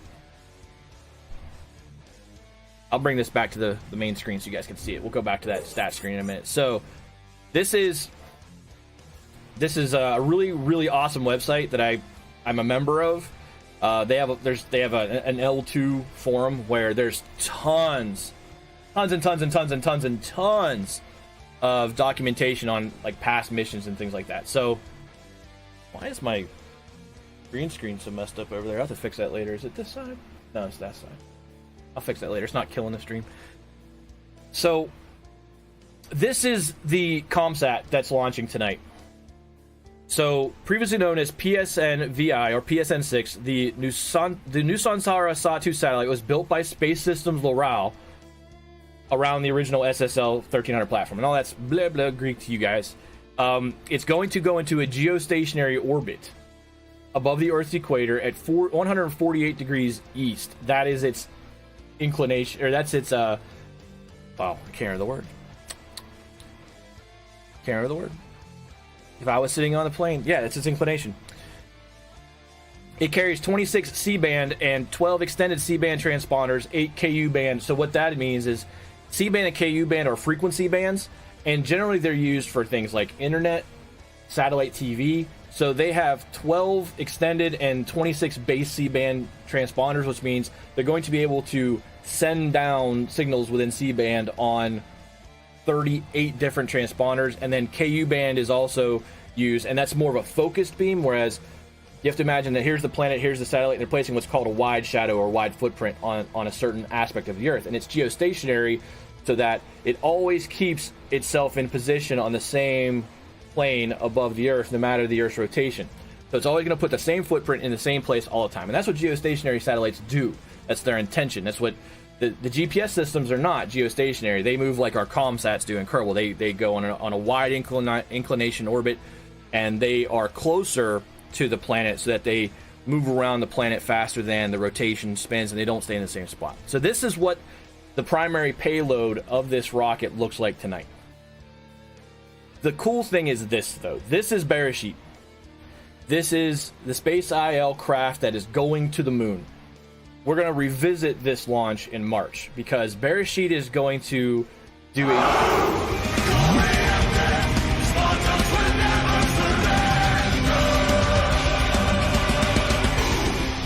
Sybil, thank you for the host.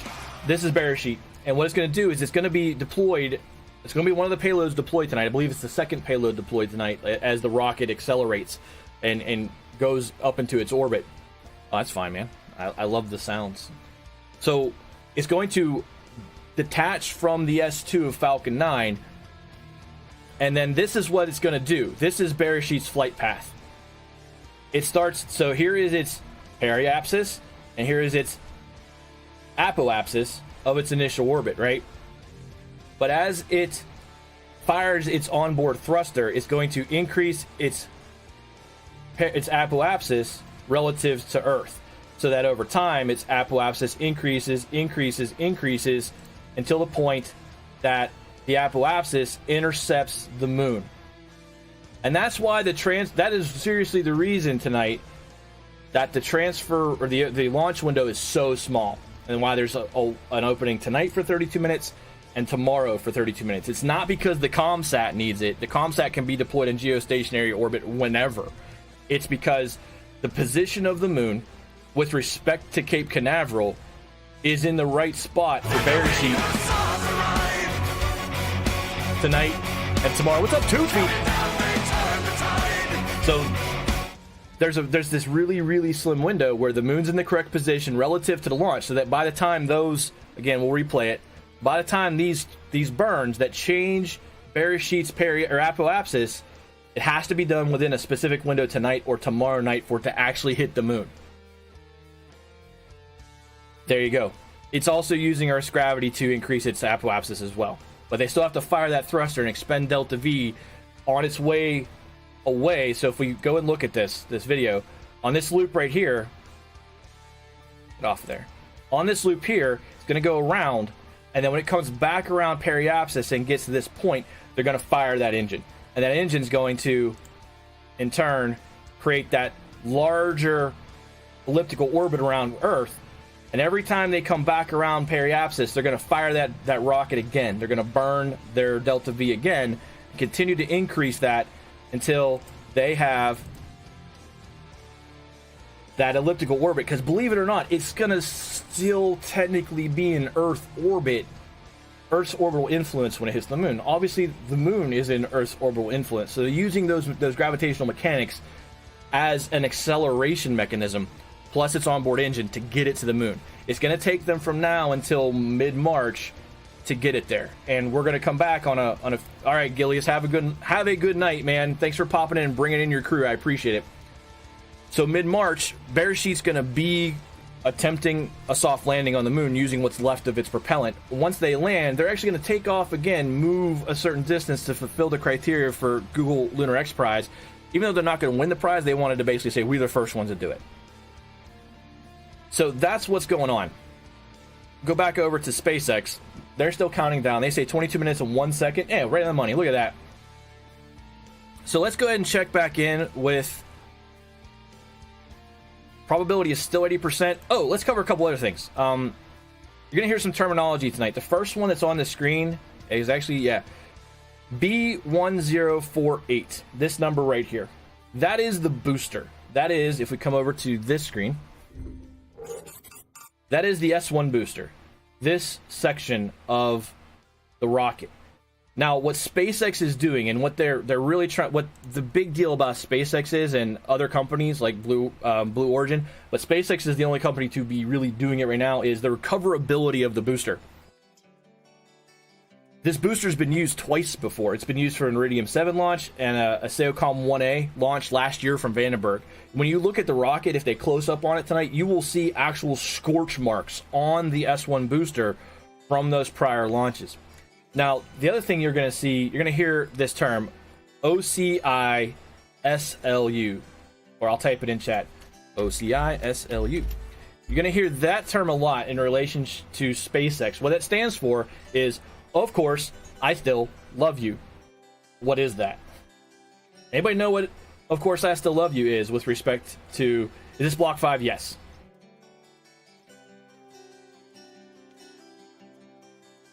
Anybody know what that term means? The boat. Yes, it is the boat. So if we go look at, of course, I still love you. It is the autonomous drone ship that SpaceX uses to recover the boosters. Of course, it's a Twitter page, so let's go back and just look at the image.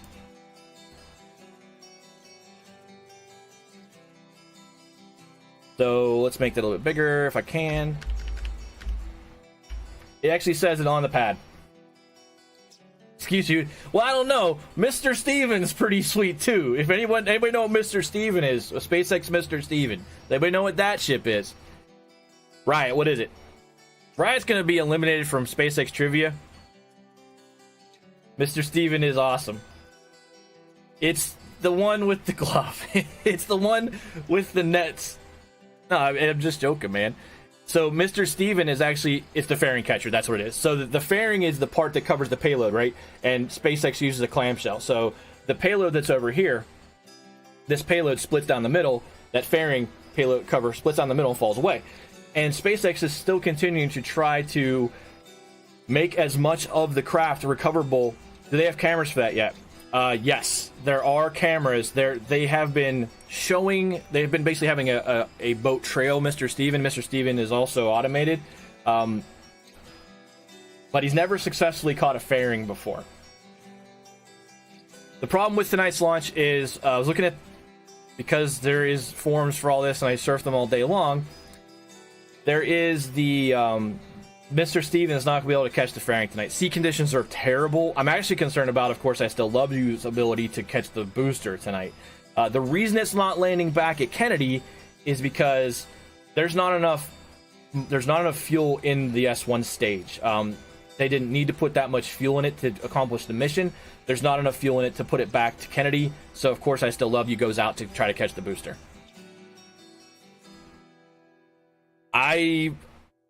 Man, I'll be quite honest. So there's two guys that work at NASA Space, or they do NASA Spaceflight website, and a lot of us asked today, what's the worst conditions that, of course, I Still Love You has ever caught a booster in? And it was like a lot of really bad, but we don't have any specifics. And I mean, that's Elon Musk. It's his company. He's not going to tell us everything and all their testing, but yeah, Mr. Stevens just the boat. It's if you want to know what Mr. Stevens' name originates from. I looked this up a couple weeks ago. Mr. Steven is a vessel belonging to SpaceX, 4 large arms, elevated horizontal net, similar to a giant trampoline or trapeze net. It's named after Stephen Miguez, the father of C-Tran CEO Blake J. Miguez. So that's where Mr. Steven comes from. You guys want to see what Mr. Steven looks like? There should be a public domain. Oh, there is no public domain image of it. Awesome. So STEVEN. This is Mr. Steven. It's a really cool thing to watch. It's just never worked before.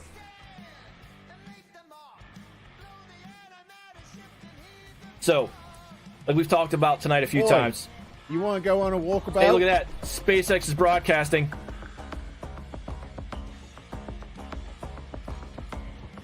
$16 minutes until liftoff. They started their live stream. That's a good sign. Oh, one other thing I wanted to show you guys, the actual mission patch for tonight. I have it small down here on the screen, but I wanted to show it to you. SpaceX is really close to the vest about their mission patches because they generally don't release them until they're pretty sure the launch is gonna happen. And in the past, they haven't released them until the launch has been like successful. So the mission patch for tonight, I actually saved it so I could show it to you guys. Where are you, mission patch? This is the mission patch. I'm gonna go ahead and kill Spotify so we're not in competition with SpaceX. So the really cool things about it, I love the fact that they've included the moon, because even though Nusantara is the main payload, I would say it's not the main mission of the launch. Geostationary ComSat's pretty routine in terms of launches. The big draw, the big wow factor on this mission is Beresheet. You got a Falcon Heavy mission patch. I need to talk to you. Oh yeah, this is the first BOSA stream, huh? The first one that has a launch associated to it. How many people are here? Lots and lots and lots. Sweet, we're gonna do this while we're counting this down. let me get that mission patch off the screen. We'll go back to SpaceX. I have in my possession, let me get all of them in my hands here real quick. These. We're going to give away this as we count this down. 15 minutes to go. You have to be a regular to enter. You can have one of two of these, which are Velcro-backed patches that can be attached to stuff. You have the red NASA worm or the white NASA worm. And then you can also have your choice of, and get them in my hands. I have from NASA uniforms, pilot. Can't see that one, so let me turn the light on. There is a mission specialist. There is payload commander. Or there is payload specialist. And that's going to be horrible on the green screen, but it's green. So we're going to give a pair away. You can choose white or red on the NASA worm logo patch and any one of the 4 crew position tags. And that's really bright in my face, and I don't want it there. Doc is going to murder someone. Stickers! I poked J Mitch about that today. So here we go. This will be for the patch giveaway. You have 2 minutes. Exclamation point raffle in chat. It's going to cost you 100 tributes to get in, starting right now.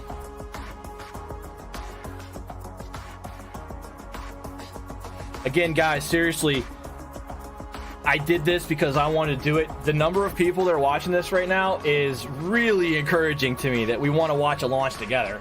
The fact that we're all here talking space. I know Riot's excited. I know Nedge is excited. I can tell who the super nerds are. The fact that you're all here, that you're all excited to do this together is really awesome tonight. Again, I remember in school when school stopped and it was like, Enterprise is going up, or Columbia is going up, or Atlantis is going up, and we would watch, and there was nothing else would happen in school. Yeah. So I'm glad you guys are here. I'm a super nerd. So this is what's going to happen. The launch schedule moving forward. While we wait for SpaceX to do its thing here, we're going to look forward a little bit. Launches. Again, there's an app called Space Launch Now, which reflects all this data to your phone, can give you reminders on your phone as to when launches are. The Falcon Block 9, this is what we're doing right now. The next launch is, there's a Soyuz launch on February 27th. It's at 9:37 p.m. And then we have, where is it? They must have moved it. Oh, there it is. No, that's DM1. No, that's Radar Set. They moved the DM1 launch already. DM1 was scheduled for next week, but they must have changed that already. So the next launch we could potentially do a stream for this is February 27th, which is, I believe, next Wednesday, 9:37 p.m. launch. And this is Soyuz coming off of Roscosmos, but that's obviously in coordination with ESA, with the European Space Agency, because French Guiana is their launch platform. There's actually a great interview on Interstellar Podcast where they talked about how the Russian Space Federation and the European Space Administration had all these security agreements for Soyuz to take off from French Guiana. Nedge wins it. Motherfucking sucking coal. Jesus Christ. Which color do you want, Nedge? Do you want the red worm or this is the white worm, this is the red worm. Which one do you want? White, you got it. And then which of the position patches do you want? Pilot, good evening from which is SpaceX headquarters in Hawthorne, California. It's Friday, February 21st, 5:30 Do you want p.m. pilot, Pacific Standard Time mission here specialist, on the West Coast. payload I'm Kate specialist, Tyson. I'm an engineer on our build and or flight payload commander? reliability team. I'm pleased to welcome you to tonight's webcast of the Nusantara Sat-2 mission for our customer, SSL. Mission specialist, This you got evening's it. launch is a ride Set those aside, those are The yours. primary payload is for Indonesian satellite operator PT Pacific Satellite Nusantara Sat-2. The Nusantara Sat-2 satellite is Indonesia's first high-throughput Can we make it bigger? satellite that Yes. will serve to improve internet connectivity in the region. 2 additional payloads will be riding along on today's mission, including Israel's first lunar spacecraft and an experimental microsat for the U.S. Air Force Research Lab. I'm going to go ahead and take the clock off the Tonight's screen launch as they have a window clock is up 32 now. minutes long, We're aiming for the top of that window. If we're unable to launch tonight, someone calls a hold. Our backup window opens up tomorrow night at 8:41 p.m. Eastern. Why We're is it currently still showing? at Nope. T-minus 10 and a half Oh, because it's on the other minutes until scene. launch. That's why I'll just leave it there then. All systems are go are currently at Cape Canaveral. My name is Jessie Anderson, and I'm a manufacturing engineer here at SpaceX. Right now, you're looking at a live view of Falcon 9 at Space Launch Complex 40 in Cape Canaveral, Florida, as it awaits its 8:45 p.m. Eastern Time launch. The two-stage Falcon 9 rocket stands 70 meters tall. That's greater than the wingspan of a 747 aircraft. The first stage, which is the bottom two-thirds of the vehicle, is the booster, which has 9 Merlin engines that do the bulk of the work to get Falcon 9 off the ground and up into the thinner parts of the Earth's atmosphere. Now, this will be the second time that we have flown a booster for the third time. And looking at the vehicle here, you can still see the soot from the previous flights. Today, we will be attempting to recover the first stage for the third time on our drone ship, Of Course I Still Love You, which is currently stationed about 350 nautical miles off the coast of Florida. There's, Of Course I Still Love You. This first stage will face some of the most challenging re-entry conditions to date, which will make this a tough one to bring back, but if we're successful tonight, this will be SpaceX's 34th successful landing. Now, above the first stage is the second stage right here, which has a single Merlin vacuum or MVAC engine, which ignites after the first stage separates. The second stage is what will bring the Nusantara Sat-2 satellite to geostationary transfer orbit, or what we like to call GTO. And speaking of the satellite, it is safely enclosed inside of the 17-foot diameter payload fairing, which is this pointed cone at the very top of the vehicle. This protects the payload from aerothermal loads, heating, and contamination during ascent. Right, you can feel free to ask that out loud. Yeah, we can do that. We've been asked to take the stream, the video full stream. We're going to do that. Journey to orbit. That's a quick look at the launch vehicle. Now let's check back in with Kate for the latest activity on the launch pad. Falcon 9 rolled out to the pad with the payload early this morning and went vertical around 6 a.m. local time. The chief engineer held a technical poll at T-minus 1 hour. What's up, Skinja? And launch director held a propellant load and launch go, no-go poll at T-minus 38 minutes. Falcon 9 uses rocket-grade kerosene, which you might hear us call RP1, for its fuel, and liquid oxygen, or LOX, as the oxidizer. With fuel and oxidizer on hand, we need an ignition source to complete the fire triangle. For this, Falcon 9 uses T-TED, which you will see at don't T-minus explode 0 via the telltale green Back spark this mic off right a little bit before so the you guys don't rocket hear me so takes much. off. Currently, fuel is nearly fully loaded on stage 1, and it is completely full on stage 2. Liquid oxygen looks to be about 85% complete on stage 1 and about 50% I absolutely cried during on Falcon stage Heavy 2. launch. I was like, oh my god, Once that's so amazing. all tanks are full, both stages will continue to be topped off with propellant load until T-minus 2 minutes. That's when max pressure of the tanks. As cold as possible. T-minus 2 minutes is also when SpaceX, the onboard computer for Falcon 9, sends the fuel tanks to max pressure, which is why they stopped fueling at that time. Falcon 9 also uses helium, and that's to keep the tanks pressurized in flight and the propellant flowing correctly into the engines without air bubbles as the propellants deplete. Helium load began before the webcast went live, and it will continue to top off until a minute and a half before launch. It is rocket science. Engine chill procedures have begun, and that's when we open the pre-valves between the first stage prop tanks and the 9 Merlin engines. This allows a little bit of the cold liquid oxygen to flow into the turbopumps, which brings them down to a temperature close to that of flight temperatures. The super chilled propellant will soon be flowing through those engines at liftoff. So the vehicle remains healthy. We're currently tracking no issues. The payload is on internal power, also tracking no issues. Internal power. Last weather balloon was launched just a few minutes ago, and it looks like we're within load limits. There have been chances of isolated showers across the space That's coast good today. news. There was The weather balloon went up, and they're within launch clouds limits, which were was that violating 20% we were launch concerned weather about. conditions, But currently, everything is looking good for launch. The range is green and is prepared to support today's mission. So with that, all systems continue to be go. Again, today's launch window is 32 minutes long. So if we can't launch right at the top of that awesome period, that you're all here our watching backup this. window will become available tomorrow, Friday, February 22nd. As Kate mentioned, the payloads being launched tonight are for our customer SSL and include Indonesia's Nusantara Sat-2 satellite. This satellite will bring better connectivity to the region, including improved Minus internet, 5 data, minutes and voice 35 seconds. communications. Once it enters service, the satellite will have the potential to more than double the number of people who have access to this connectivity. Here's more from our customer on how this satellite will improve the life for the people of Indonesia. This is SSL. This is the company that made Nusantara Satu. SpaceX does a really good job showing off what they're doing. I think their PR department needs to give classes to NASA in some regards. The first broadband capacity over Indonesia, and I guess the first one in our part of the world to do that.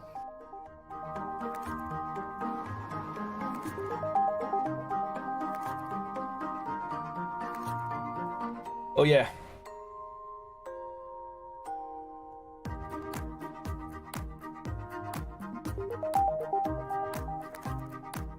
One of like the 4 SpaceX hats I own. Skin just sees the other one every day at work. I wear my Falcon Heavy hat to work pretty much every day. This is the beginning of a long-term relations and beneficial to both of us.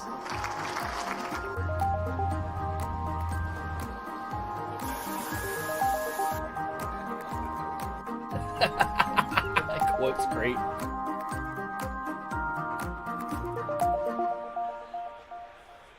About 4 minutes.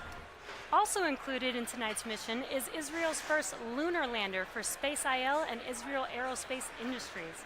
This lander will be the world's first privately funded spacecraft to reach the moon. Its mission is to transmit photos and video of its new home and conduct tests of the environment. An interesting fact about this lander is that it will be using its own power to travel to the moon, which will take nearly 2 months. Now let's check in with Kate for our final status May, update not March. I had before that wrong. liftoff. We're currently at T-minus 3 minutes and 37 seconds from liftoff. Falcon 9 is now moving into Technically, the but it's final the end of stages February. Countdown. The first and second stages are both Said nearly approximately fully 2 loaded months. with 1 million pounds of We'll kerosene fuel and liquid look for it again end of April. I'll definitely keep my eye on it so we can let everyone know what our first community mission was, Beresheet, how it did. We'll definitely talk about it again. Approaching T0, so let's listen in on the countdown net momentarily. Now, at the T-minus 60 seconds mark, be sure to listen for the call out that Falcon 9 is in startup. This means that the rocket's autonomous internal flight computers have taken over the launch countdown. The Nusantara Satu payload continues to be healthy. The F9 team is tracking no issues on the rocket. Weather's looking good. Solar for its internal electrical. Green. Let's listen in now. But there is a liquid-fueled engine on board as well, not a solid booster. So they can actually control the amount of Delta V expended.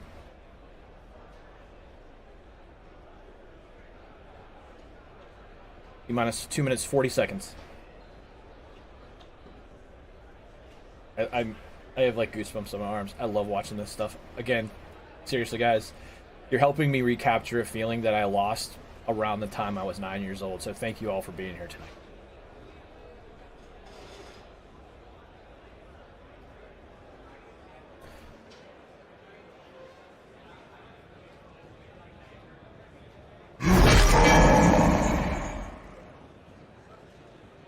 When we do go in within 30 seconds, I am going to turn the interactive board off, just so that we don't have any of the button presses interfering with the sound of the launch. We'll bring it back up after. We are going to die. Get them in now, kids. Mads, it's special.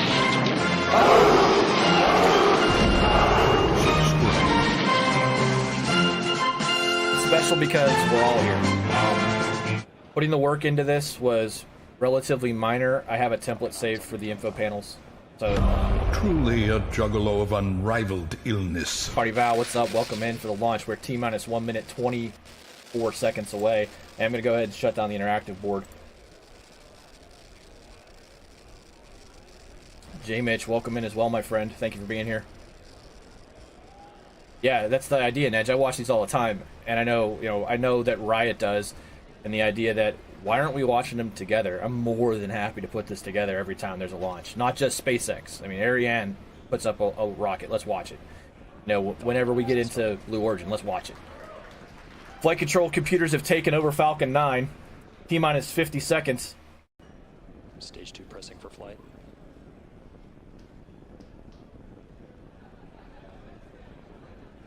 Yeah, 25 people watching this stream. That's pretty awesome for the first time we're doing this. Go for launch. The go for launch at T-minus 37 seconds from control.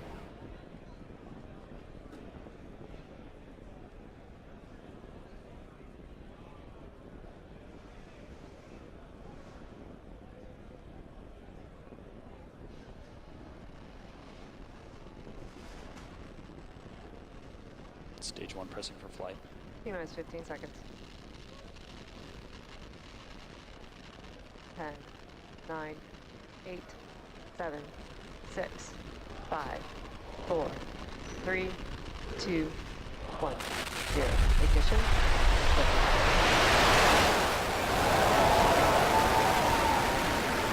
Go, baby, go!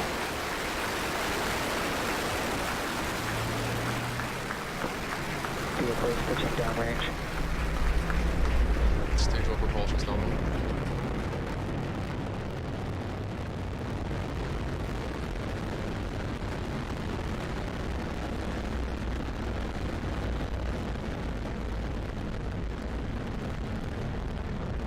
Yep, as opposed to the last time where it actually did damage the pad. You saw those images, Rex. 600 approaching 700 kilometers per hour. Altitude is 3.7 kilometers.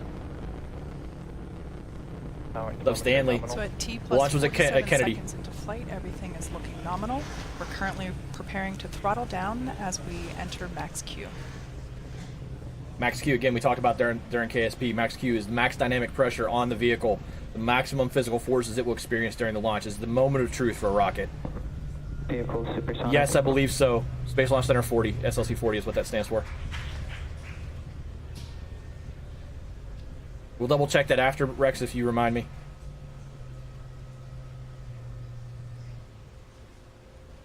Vehicle has reached maximum aerodynamic pressure. Max aerodynamic pressure, or max Q, is You reached. just heard we passed through max Q. We'll now throttle back up.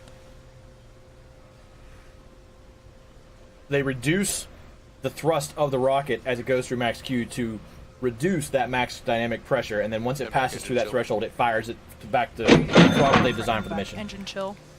This is the point in which, like I mentioned before, we start to flow the super cold liquid oxygen into the turbopumps, Yep.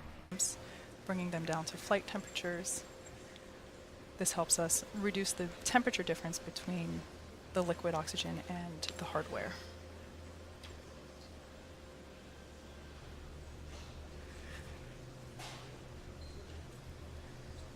Everything looking good with stage 1 trajectory.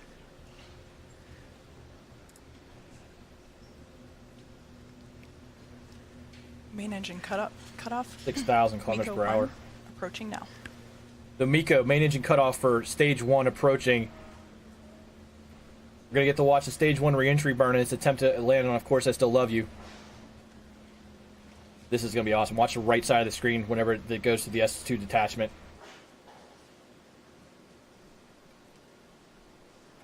Eco.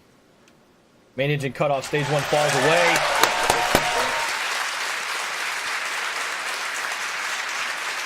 S2 engine lights.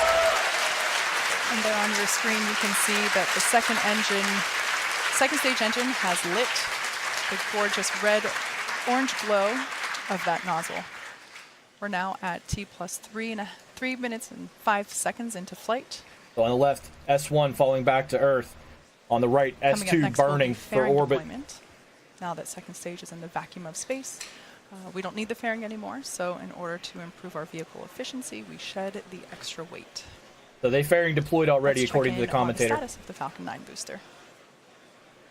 That means payload's exposed to space. And the reason they did that is to increase the vehicle efficiency now that it's in orbit and out of atmosphere. There's actually a small... Is it a hydraulic system or a small And there thrust you can system? see There's fairing deployed right there. deployment of fairing. It's a good question, right? Figure that one out. Is it hydraulic? Awesome. Bermuda acquisition of signal. The Bermuda AOS. That is acquisition signal on stage 1 for Of Course I Still Love You. While Stage 2 is doing its job, Stage 1 will be coming back home to Earth, and it will also execute 2 burns, the first of which is the entry burn. First stage is traveling at roughly 2,300 meters per second, and this 3-engine burn helps to slow the stage down. The second of the stage 1 burns is called the landing burn. This is a single engine burn that brings the vehicle speed down rapidly from about 250 meters per second all the way down to 2 meters per second in order to gently land on the drone ship. As I mentioned earlier, for this mission, first stage re-entry conditions are predicted to be the most challenging for any recovery attempt to date. It is possible that we might lose our camera feed during the landing attempt due to the drone ship's position over the horizon, but if that happens, we will bring you an update as soon as we re-establish connection. Stage 1 landing should occur about 25 seconds following second stage engine cutoff. The entry burn will be coming up here in about 2 minutes. The seas are really high. That's why there's no attempt to recover the fairing. We talked about that a little bit earlier. That's what she's talking about with most challenging conditions. It's some of the most challenging sea conditions they've ever tried to recover the S1 booster in. It is T plus 5 minutes and 27 seconds, and we're just under a minute until the entry burn begins. If I can go get that information. Nominal trajectory.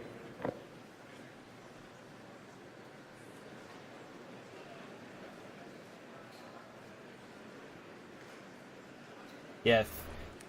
So on your 20 left mile per hour screen, you edge. can see the first stage coming down, and you'll see a bright light when the entry burn begins there. We're just about 25 seconds away from entry burn. So there's the You can also see on your right S1 screen re-entry the burn second coming up. stage.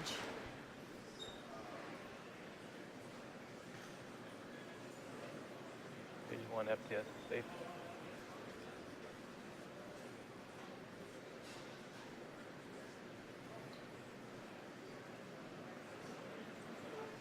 Stage 1 entry startup. Here it is. And their entry burn has begun. This should last about 18 seconds.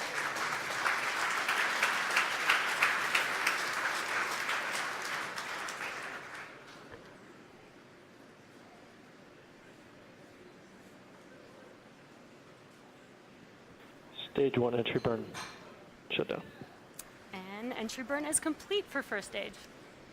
Next, coming up at about T plus 8 minutes will be a rapid series of events. This will include the first second stage engine cutoff, or SECO 1, the start of the landing burn, followed by the first stage landing.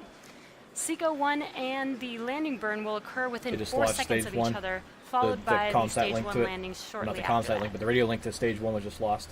They don't know if we're going to get to see it. That they said stage 1 is We are at T plus 7 minutes and 22 over the horizon, seconds, so we're just under and a if they're minute using to a line of SECO sight 1. antenna, they won't be able to link with stage 1 for the landing cam, and I think that's what just happened.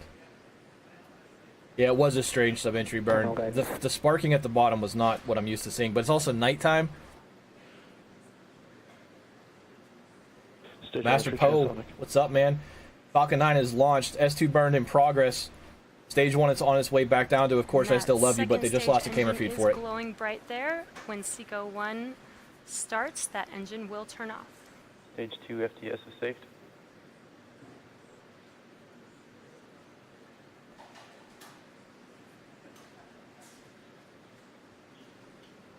Stage 1 landing startup. Hey, look at that. It's like Kerbal. We have SECO 1.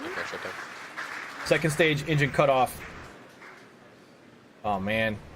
Tell that story one night, Master Poe. White Castle's so good. We survived Stage 1 landing Armageddon.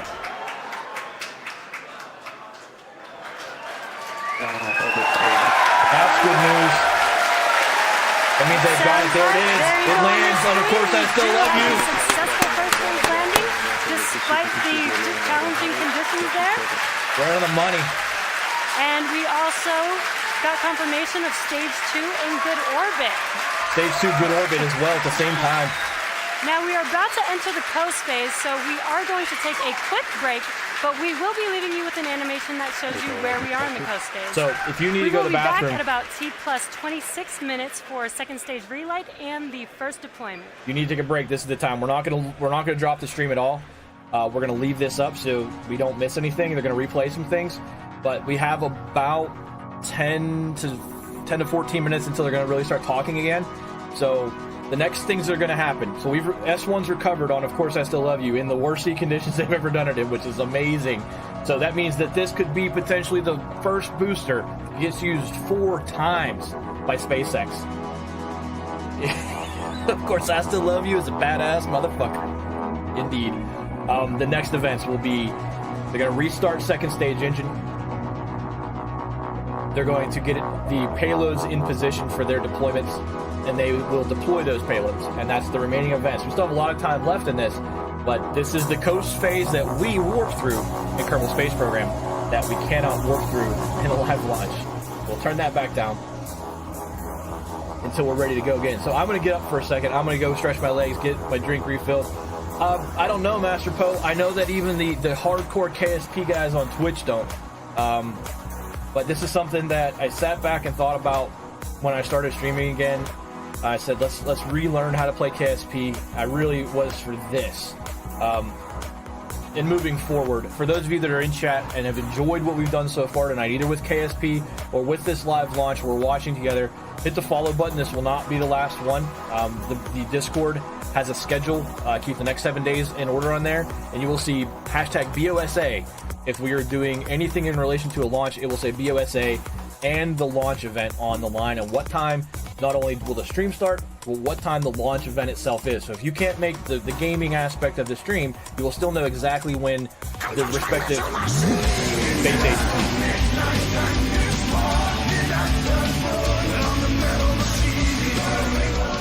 Rex, thank you for the follow. But you'll know what time the respective space agency is targeting that. Also, on a launch day.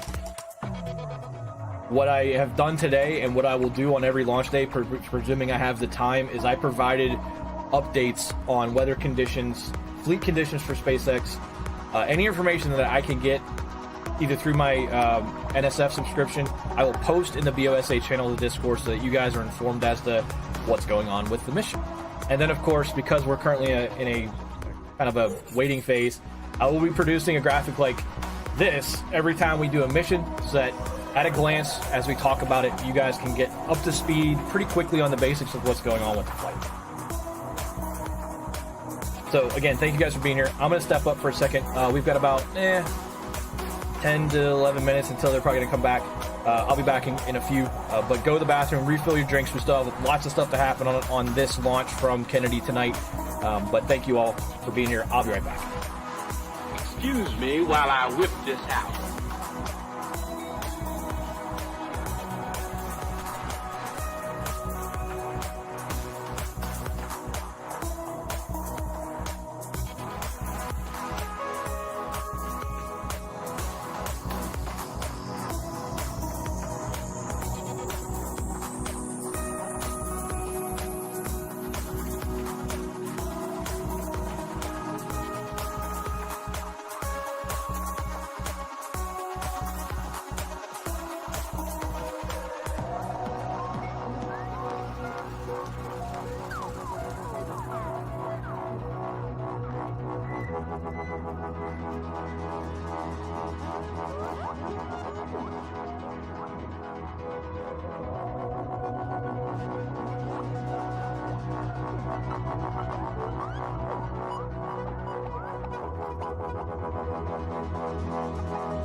That follow button. I'm back.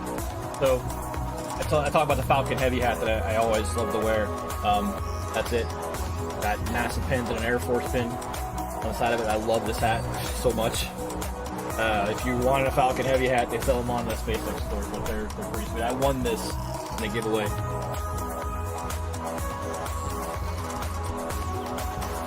So while we're also waiting for the next S2 burn, talk about what's going on schedule-wise with my channel in general and the Outlaws in general. So we did not do XCOM at all this week. So we would have done it normally Tuesday, but we pushed that so that Omega, Herm, and I could finish Astroneer's quote story, which we did. So normally that would have put XCOM tonight, but there's a launch tonight. And the rule with launches preempt everything from now on, because we can move video games around launches. We cannot move the launch schedule. So the launch schedule will always dictate when there is a BOSA stream. So that means tomorrow night, 7 p.m., we will run XCOM, our XCOM set of missions for the week. 7 p.m. tomorrow night if you...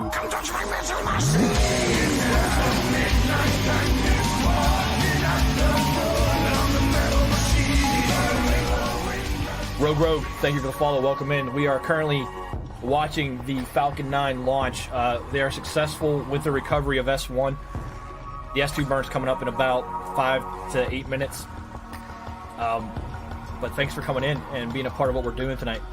But tomorrow night, 7 p.m. Eastern Time, we'll get back to XCOM 2 with the Long War II campaign. Those missions are starting to get more dicey. Saturday, Sunday, probably nothing.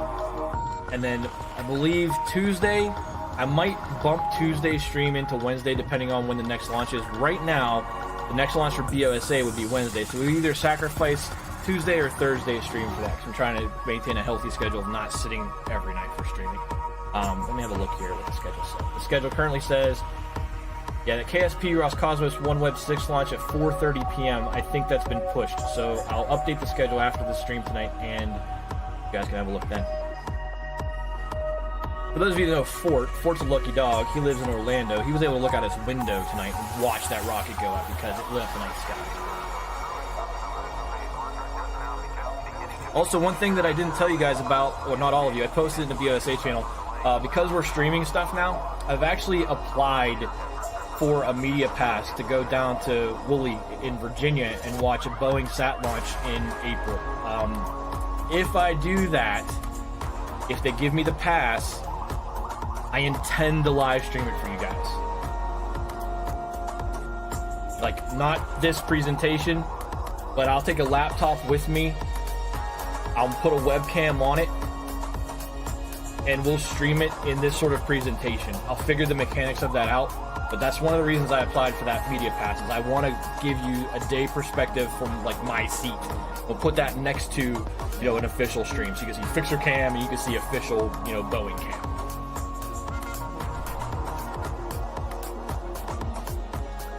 Yeah, NASA posted the if you're interested, and it was a social media pass application, and I applied using this structure that we've initiated tonight as the reason why I should get one. Hopefully they grant it. But I won't know for probably a couple weeks. Again, it would be awesome, because I've never actually been able to see a launch. I mean, not a commercial launch. I've seen Air Force launches at Vandenberg before, but I've never seen the stuff that, you know, could be a really awesome shared experience like this stuff. But when we come back for the S2 burn, I'll take this screen down. Also, by the way, for those of you that have never seen it, this is Mission Control. That countdown clock runs during the stream when we have a launch. You'll see from left to right on the 4 monitors. That is Saturn V, the shuttle. That's the Falcon Heavy launch on the near right. And then SLS graphics. SLS is Space Launch System that's currently being developed by NASA with the Orion crew pod on top. It'd be really awesome if it gets to a point where it launches, but there's a lot of discussion about maybe it being scrubbed with respect to everything else that commercial spaceflight is doing. We'll see. Yeah, mobile streams are fun. It's a matter of being able to get the internet connectivity I need. I have some ideas about that. I'm just concerned if I go to Woolley about bandwidth. Like, how could I put up a decent quality video? Do I want to run the stream from here and use my camera remotely as a source? I'm going to experiment with some ideas, even if I don't get the pass this time, just in case I do get one down the road. But we'll go back to launch back screen here.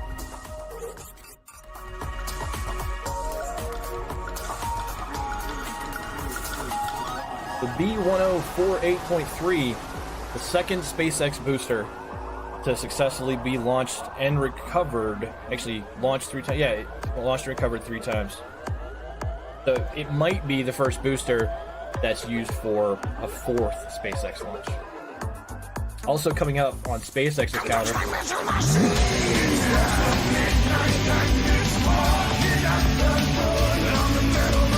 Hey Floyd, thank you for the follow. Welcome in as we wait for the second stage engine startup of Falcon 9. It's in a good orbit. We're waiting for that burn and payload deployment to complete this this mission from SpaceX tonight. But on SpaceX's calendar, and this is something that some of you already know about, commercial crew. Commercial crew is important. For those of you that are unaware, today there was a Soyuz launch from Roscosmos at Baikonur, and it was deploying an Egypt satellite. What happened is there was no live stream. There usually is, which was weird. And then during launch, Russian space media, like a better way to describe it, started posting that there was a launch failure. So those of us took it to mean that something catastrophic happened, that the S1 booster failed. What it was the S1 booster underperformed. And that meant that the S2 booster was not at a nominal altitude when it first fired, and then the Spacetug S3 at the top had to compensate to get the payload into its respective orbit. There's about 45 minutes or so where we were all like, what, are they going to be able to get this done? And then the thought that I kept having the whole time was, what if that was a Soyuz mission on top of that was going to IIS?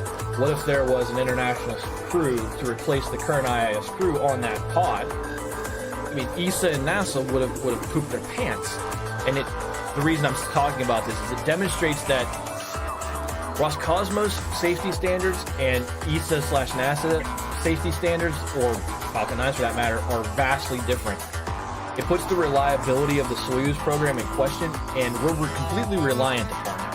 Now, commercial crew is this combined effort between Boeing and SpaceX. SpaceX being the Dragon capsule, and Boeing the delivery system. SpaceX can also get to the IIS with Dragon as well. They've done that with supply missions, but it's this combined corporate public-private partnership with NASA to put manned missions back to launching.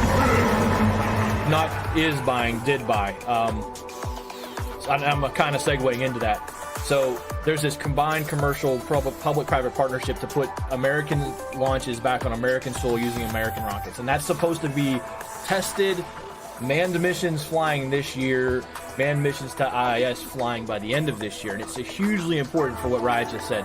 NASA just bought more Soyuz seats because they're not sure commercial crew is going to be ready. But they just bought more Soyuz seats on a rocket system, a launch vehicle system that had significant problems today. Now that Soyuz program from Roscosmos is supposed to launch 45 times this year. And I think that launch schedule just took a setback today because they're going to have to go back and say what exactly just happened with our launch vehicle. Anyway, one of those things that you hear the term commercial crew thrown around, but that's back to the moon and beyond eventually. This has a lunar mission on it. It's on the sheet here. If you look on the right-hand side next to Space IL, that's Beresheet. Beresheet is an Israeli lunar lander. They are trying to complete the core concepts of Google's Lunar X Prize, even though it's expired. But it'll be at the moon trying to make a soft landing sometime around April, May, and we will bring news of it when we have it. It'll be one of those things that we keep our tabs on now that, community-wise, we've watched it go up into space. A moon base is not what they're working towards. A moon station is more in line with the goals of what's being proposed right now. More like imagine the IIS around the moon, so that missions could effectively refuel at an orbital platform station and land on the moon. But a moon base, I think that everyone's kind of looking in terms of landing and maintaining a presence on the stellar body. I think everyone's kind of looking past the moon at this point and looking at Mars. Dustin, thank you for being here, man. I appreciate it. I'm glad you enjoyed it.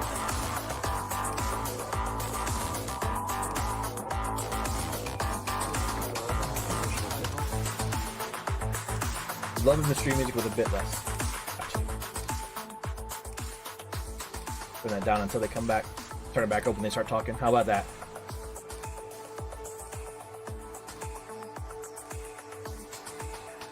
Yes and no. Gravity is different. I would say radiation is different. Here they come. Turn it down. We'll wait till they kill the music and then we'll bring it back up. There's the S2, the vacuum optimized Merlin engine. Yeah, moon outhouse. It's fair. Nothing like what you saw in The Martian. I mean, though, like a HAB type building and a reusable launch platform would be ideal. Problem is, being able to lift a vehicle that big, heavy lifting capability to put a vehicle that big into space, landing it on Mars.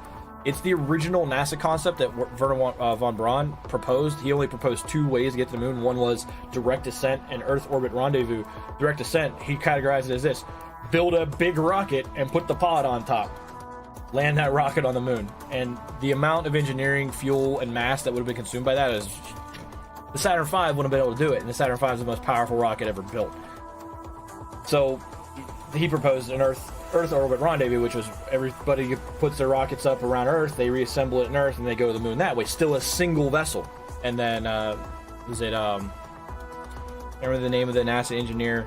There are 2 NASA engineers that said, why are we landing that much mass on the moon? And it's the same concept with Mars, where you want to minimize the amount of crap, unnecessary mass that you take to the planetary body. You want that to be nominally right on the line for what is needed and leave the excess in orbit. And that's what a lunar station would accomplish. And in theory, and if you watch The Martian as well, they had a larger scale vehicle that took the whole thing there, and they took a small piece and went down. And that still remains the concept. The webcast. MVAC-D on our second stage has begun engine chill, and it is about to briefly reignite for the second and final burn of tonight's mission. And then it will begin deployment of today's payloads. First will be SpaceX and the Nusantara Sat-2 satellite. As we mentioned earlier, another payload will be riding along on today's mission, an experimental small satellite for the U.S. Air Force Research Lab, but we won't be able to catch footage of that particular deployment this evening. Because they're not allowed to. We'll see a second engine start at T plus 27 minutes, and it'll be burning over. S2 burn started. Oh, it's burning right now. There we go. Lit. So you can see that gorgeous glow. It's burning over Gabon now for about a minute, and then we'll have second engine cutoff around T plus 28 minutes, 7 seconds. Still accelerating. Coming up on 30,000 kilometers per hour.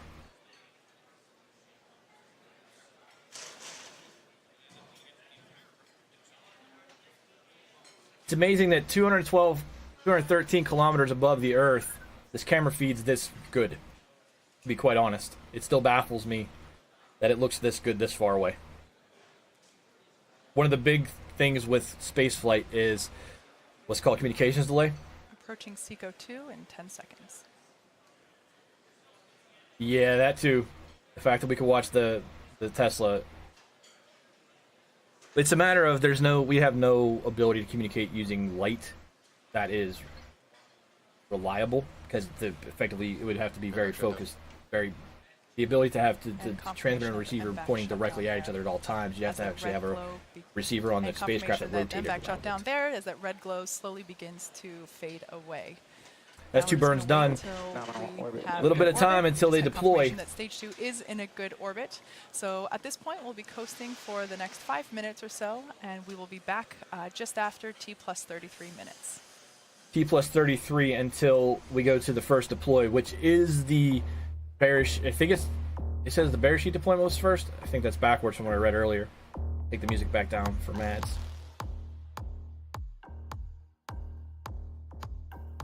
Like, the reason that the Expanse series of novels is interesting to me is because it's near future. So some of the concepts they talk about in that novel series is about technology that it kind of exists in theory today, and some of it does exist. The only thing that's really space out there is the fuel system for their boosters.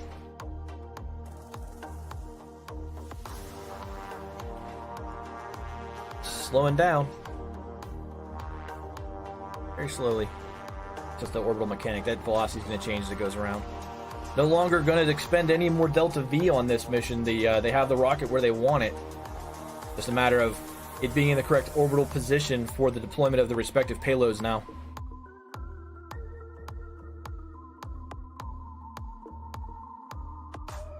Again, everybody, thank you so very much for being here and sharing this with all of us tonight. This will not be the last. This is the first of many of these. So if you've enjoyed it... What a babe, Muffin. That too. Amos is my spirit animal. I love the line in those novels where Christian looks at the bad guy and says, "Shh, the adults are talking now."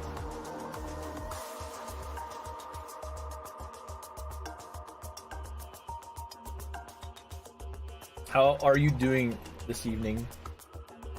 I know you've been slammed with your schoolwork, but happy to see you in here.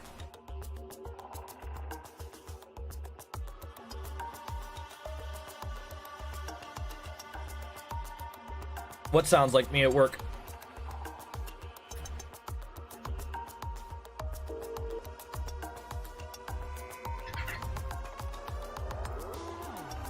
All I can tell you is the same thing that's written on the copper coin I gave you. Oh yeah, that sounds like me at work. The adults are talking. It's gonna be an interesting day tomorrow at work, that's for sure.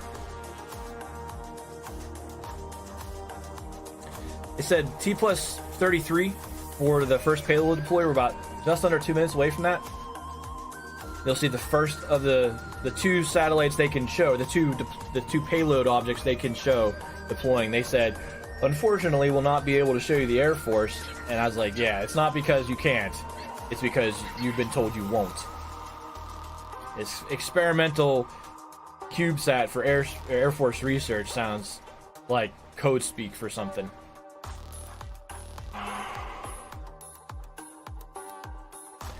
But again, as we have a delay here, those of you who come in a little bit later, this is BOSA doing coverage as a group, as a community, watching and enjoying SpaceX Falcon 9's deployment of Nusantara Satu, which is an Indonesian internet providing satellite, and more importantly, from the geek perspective, the Beresheet Space IL lunar probe, the very first commercial vehicle that will land on the moon, assuming it completes its mission.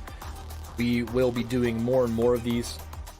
We will watch launches as they coincide with an evening schedule. Basically, as soon as if it's after 2 p.m. Eastern, I'm going to do my best to show it. In conjunction with our own Kerbal Space program, we started our manned missions of Bigtop Outlaws Space Administration tonight. It was successful. We recovered a three Kerbal crew back to Kerbin, and we will move into engineering the next development of our pod system in the next stream, which should be, again, the schedule may change, but right now it's Tuesday. It depends on plus Cosmos and ESA schedule out of French Guiana right now. Starlink, yes. Dude, I want OneWeb to work. UK just invested a ton of money in OneWeb. I mean, I definitely am all about what are the core things spaceflight does, you know, increase our own utility of the planet, but and increase our understanding of the universe and our own portability as a species, which is probably the most important thing that no one talks about. Earth is not going to last forever, everybody. So eventually, at some point, we have to have the technology to not live here.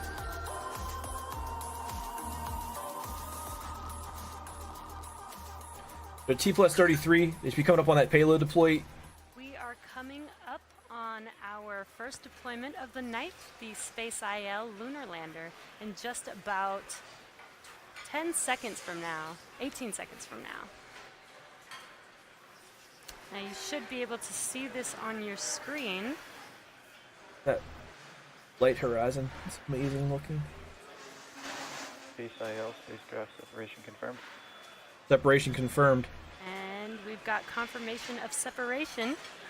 That's Space IL, separation confirmed.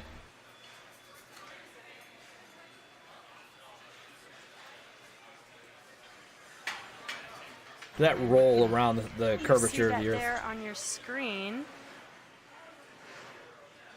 It is a cool shot.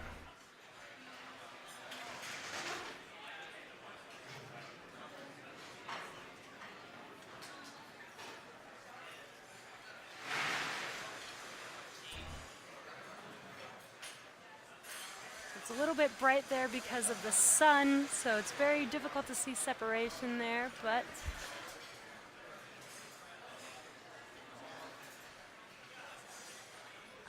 we've had a successful deployment of the SpaceX Now, a long amount of time, about 10 minutes or first so. non-governmental lander to make its way to the moon. Here's a little more insight on its journey to space. Here we go. Spaceflight makes getting to space easy and affordable. We have years of experience helping customers execute their missions, providing rideshare on nearly every launch vehicle in the world. Our team supports you through every aspect of your mission, from design and licensing to integration, launch, and deployment. Photoshopping in real time. We're proud to take Space IL on this historic mission to the moon. In the beginning, That's what Beresheet means. I was only an idea, a dream, a fantasy. I was born in a bar to 3 fathers. Soon, I met the rest of my family. I had people who took care of me and helped me grow, and I grew and became stronger. When I met the president of our country, he told me that I carry with me the hopes and dreams of a nation. And he was right. Landing on the moon is not my only mission. I will carry with me a magnetometer to study the magnetic fields of the moon. But one of my most important missions is to inspire our kids so they can dream and explore new worlds. And my mission begins today. A couple of weeks ago, I left home and got on a plane to Cape Canaveral. I had hundreds of talented people who worked hard to prepare me for this day. I waited long enough for this moment, and I am ready. Yada, let's get to the moon. What an exciting mission and day for Space IL. As Jesse mentioned earlier, that is the first privately funded lunar lander, so congratulations to the Space IL team. We wish your lander all the luck as it makes its way to the moon. Now we have a short 8-minute coast before we deploy Nusantara Satu, so we'll take one more quick break during this time. Stay with us. We'll be back around T plus 43.5 minutes. Okay. Come back to this screen. The Beresheet's deployed. She's a lizard person. Only you guys. We see curvature of the Earth, and everyone goes flat Earth trolling. Only us. Oh yeah, if you think the Earth is flat, you probably are in the wrong place.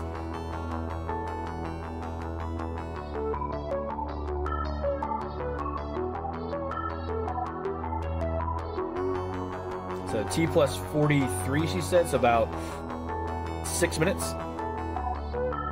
Yeah, they're in the right place. Let's drop some knowledge. True, that is one of the intentions. I did want to kind of ruin that already by naming the pod, Bukake, but I'm going to be a little bit more lenient on the 18 plus rule for the launch portion of streams.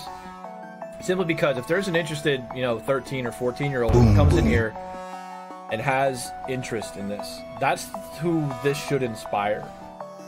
We should be making sure that those kids see this as cool and something they want to be a part of, so that the entire concept is, getting involved in space continues to grow in the next generation of people. So if we discover mods, if we discover someone's underage, we should be a little bit more lenient on it during these types of streams, just because I don't want them to be rebuked for being underage when this is interesting, educational for all of us.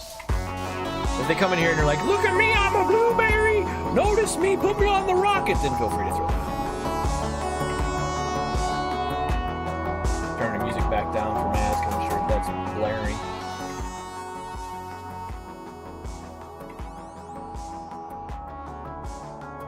Yeah, that's one of the reasons we did this, Turi. I know I've said it a few times. I'm going to say it a lot of times every time we do this, but I mean, I know I'm a little bit older than you. When I was a kid, space shuttle launches were school-stopping events until Challenger, and then it stopped being a thing that kids got involved in. So, if I can foster the environment for the community that exists, good. Like several people have commented tonight. Wow. But if I can foster an environment for a community where, you know, I know some of us are watching this anyway, we all come together and do it. Awesome. It's awesome. If we can foster some younger people being interested in it, that's also good. But this has been really cool to sit here, discuss this, talk through it in chat. You know, we're talking about commercial crew and the Roscosmos launch today being a failure, and you know, SLS came up once, and in conjunction with you know what we demonstrated in KSP tonight, which is just basic orbital mechanics of apoapsis, periapsis, what delta V is, what orbital inclination angles are. We'll build upon that as we go forward, and that's really what I was aiming for, was that feel that Terry, change your name to Terry or something, man. But that thing that you talk about, it's really hard to watch launches. It's still relatively hard to watch launches if you don't know where to look. You have to have it put in front of you, and that's what I'm trying to do. I'm trying to be that fourth grade. I'm trying to be like Miss Fleet in fourth grade, who wheeled that card and said, "Stop working on your homework. The shuttle's going up."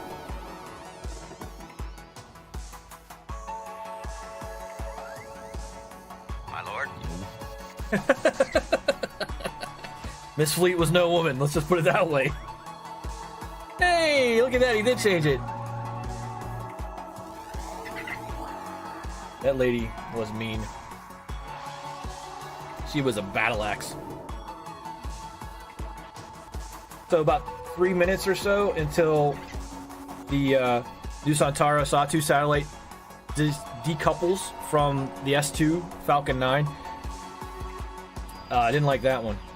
She was blunt, rusty, angry. At that point, we'll go back, kind of wrap things up. It's coming up on 9:30, a little bit shorter than a normal stream, but this was the point tonight. We're not going to try to spin into another game. Fueled by hate, yeah. Fueled by something. Fueled by wanting to be the #1 class in the pizza sale. It's a fixed adolescence story right there. They like called my parents and said, "Why is your son not selling enough pizzas? Don't you want to win?" I was like, "Are you serious?"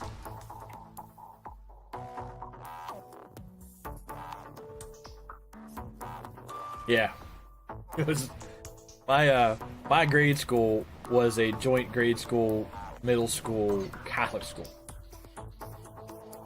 That does not exist anymore.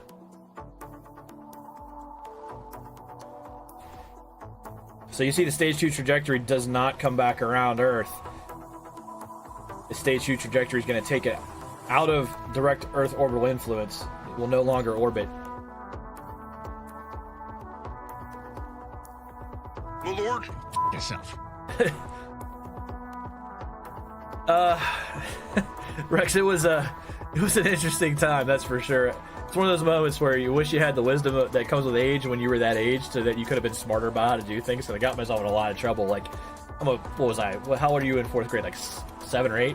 And I was like, saying, "Oh yeah, I sold 50 pizzas. Get off my back, lady." And then she'd call my parents like, "Where's the 50 pizza order?" I was just stupid. I wonder if that lady's still alive. Actually, she was. She's one of those teachers that you're just like, God. So glad I never have to go through that again. How about fuck your pizzas? Yep. So they're talking in the background. The music's there, but I can't control the music. That's coming off of SpaceX's feed. They said T plus 43, and we still have some time to go on that. I think the commentator misguesstimated that.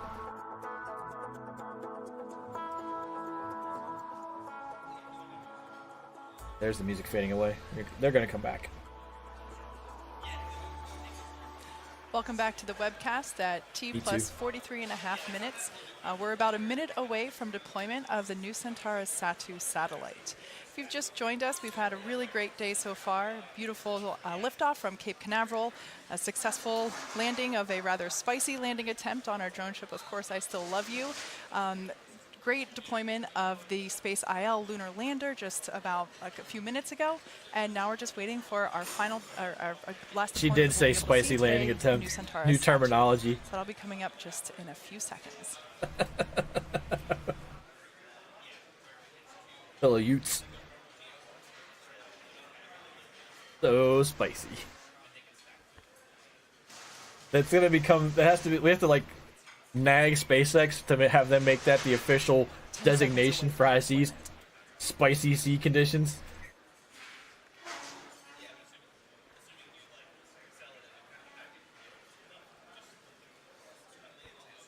Here it comes. There is payload separation of Nusantara. Screen visual confirmation of deployment for the Nusantara satellite. Only there was an onboard cam for that payload, we could watch all of it deploy. That would be awesome, but there's not. And with that, that brings our webcast to a close this evening. Thanks to SSL, PT Telkom Indonesia, SpaceIL, and Israel Aerospace Industries for entrusting us with tonight's mission. Thank you also to the 45th Space Wing for range safety and to the FAA for licensing today's launch. And we'd also like to thank all of you, our viewers, for tuning in tonight. Follow our website and social media platforms for updates on our next missions and milestones. Until next time, have a good night. There it goes in the background on the main monitor still. Let's keep them spicy. Yep. So everybody, again, I really can't tell you how much I appreciate the response tonight. The number of you who are here is motivating. It'll motivate me to keep doing this. So seriously, really stoked that so many people came in here and did this and watched with us and talked through it. But that will do it for us as well tonight. BOSA will return next week in some form or fashion. SpaceX fail video? We can do that. I mean, give me a source and I'll try to put it up there. I actually want to replace the Saturn because the Saturn V video is dark. But that will do it for BOSA's live launch of Falcon 9, Nusantara Satu, and Beresheet successfully disconnected. We'll look at the schedule. We'll update the Discord schedule with respect to the next launch. Keep your eye there. You will endure this loss. Thank you, Eddie. And learn from it. Also, for those of you that missed it, Prop to the hand, because the fish don't want to hear it anymore. dope.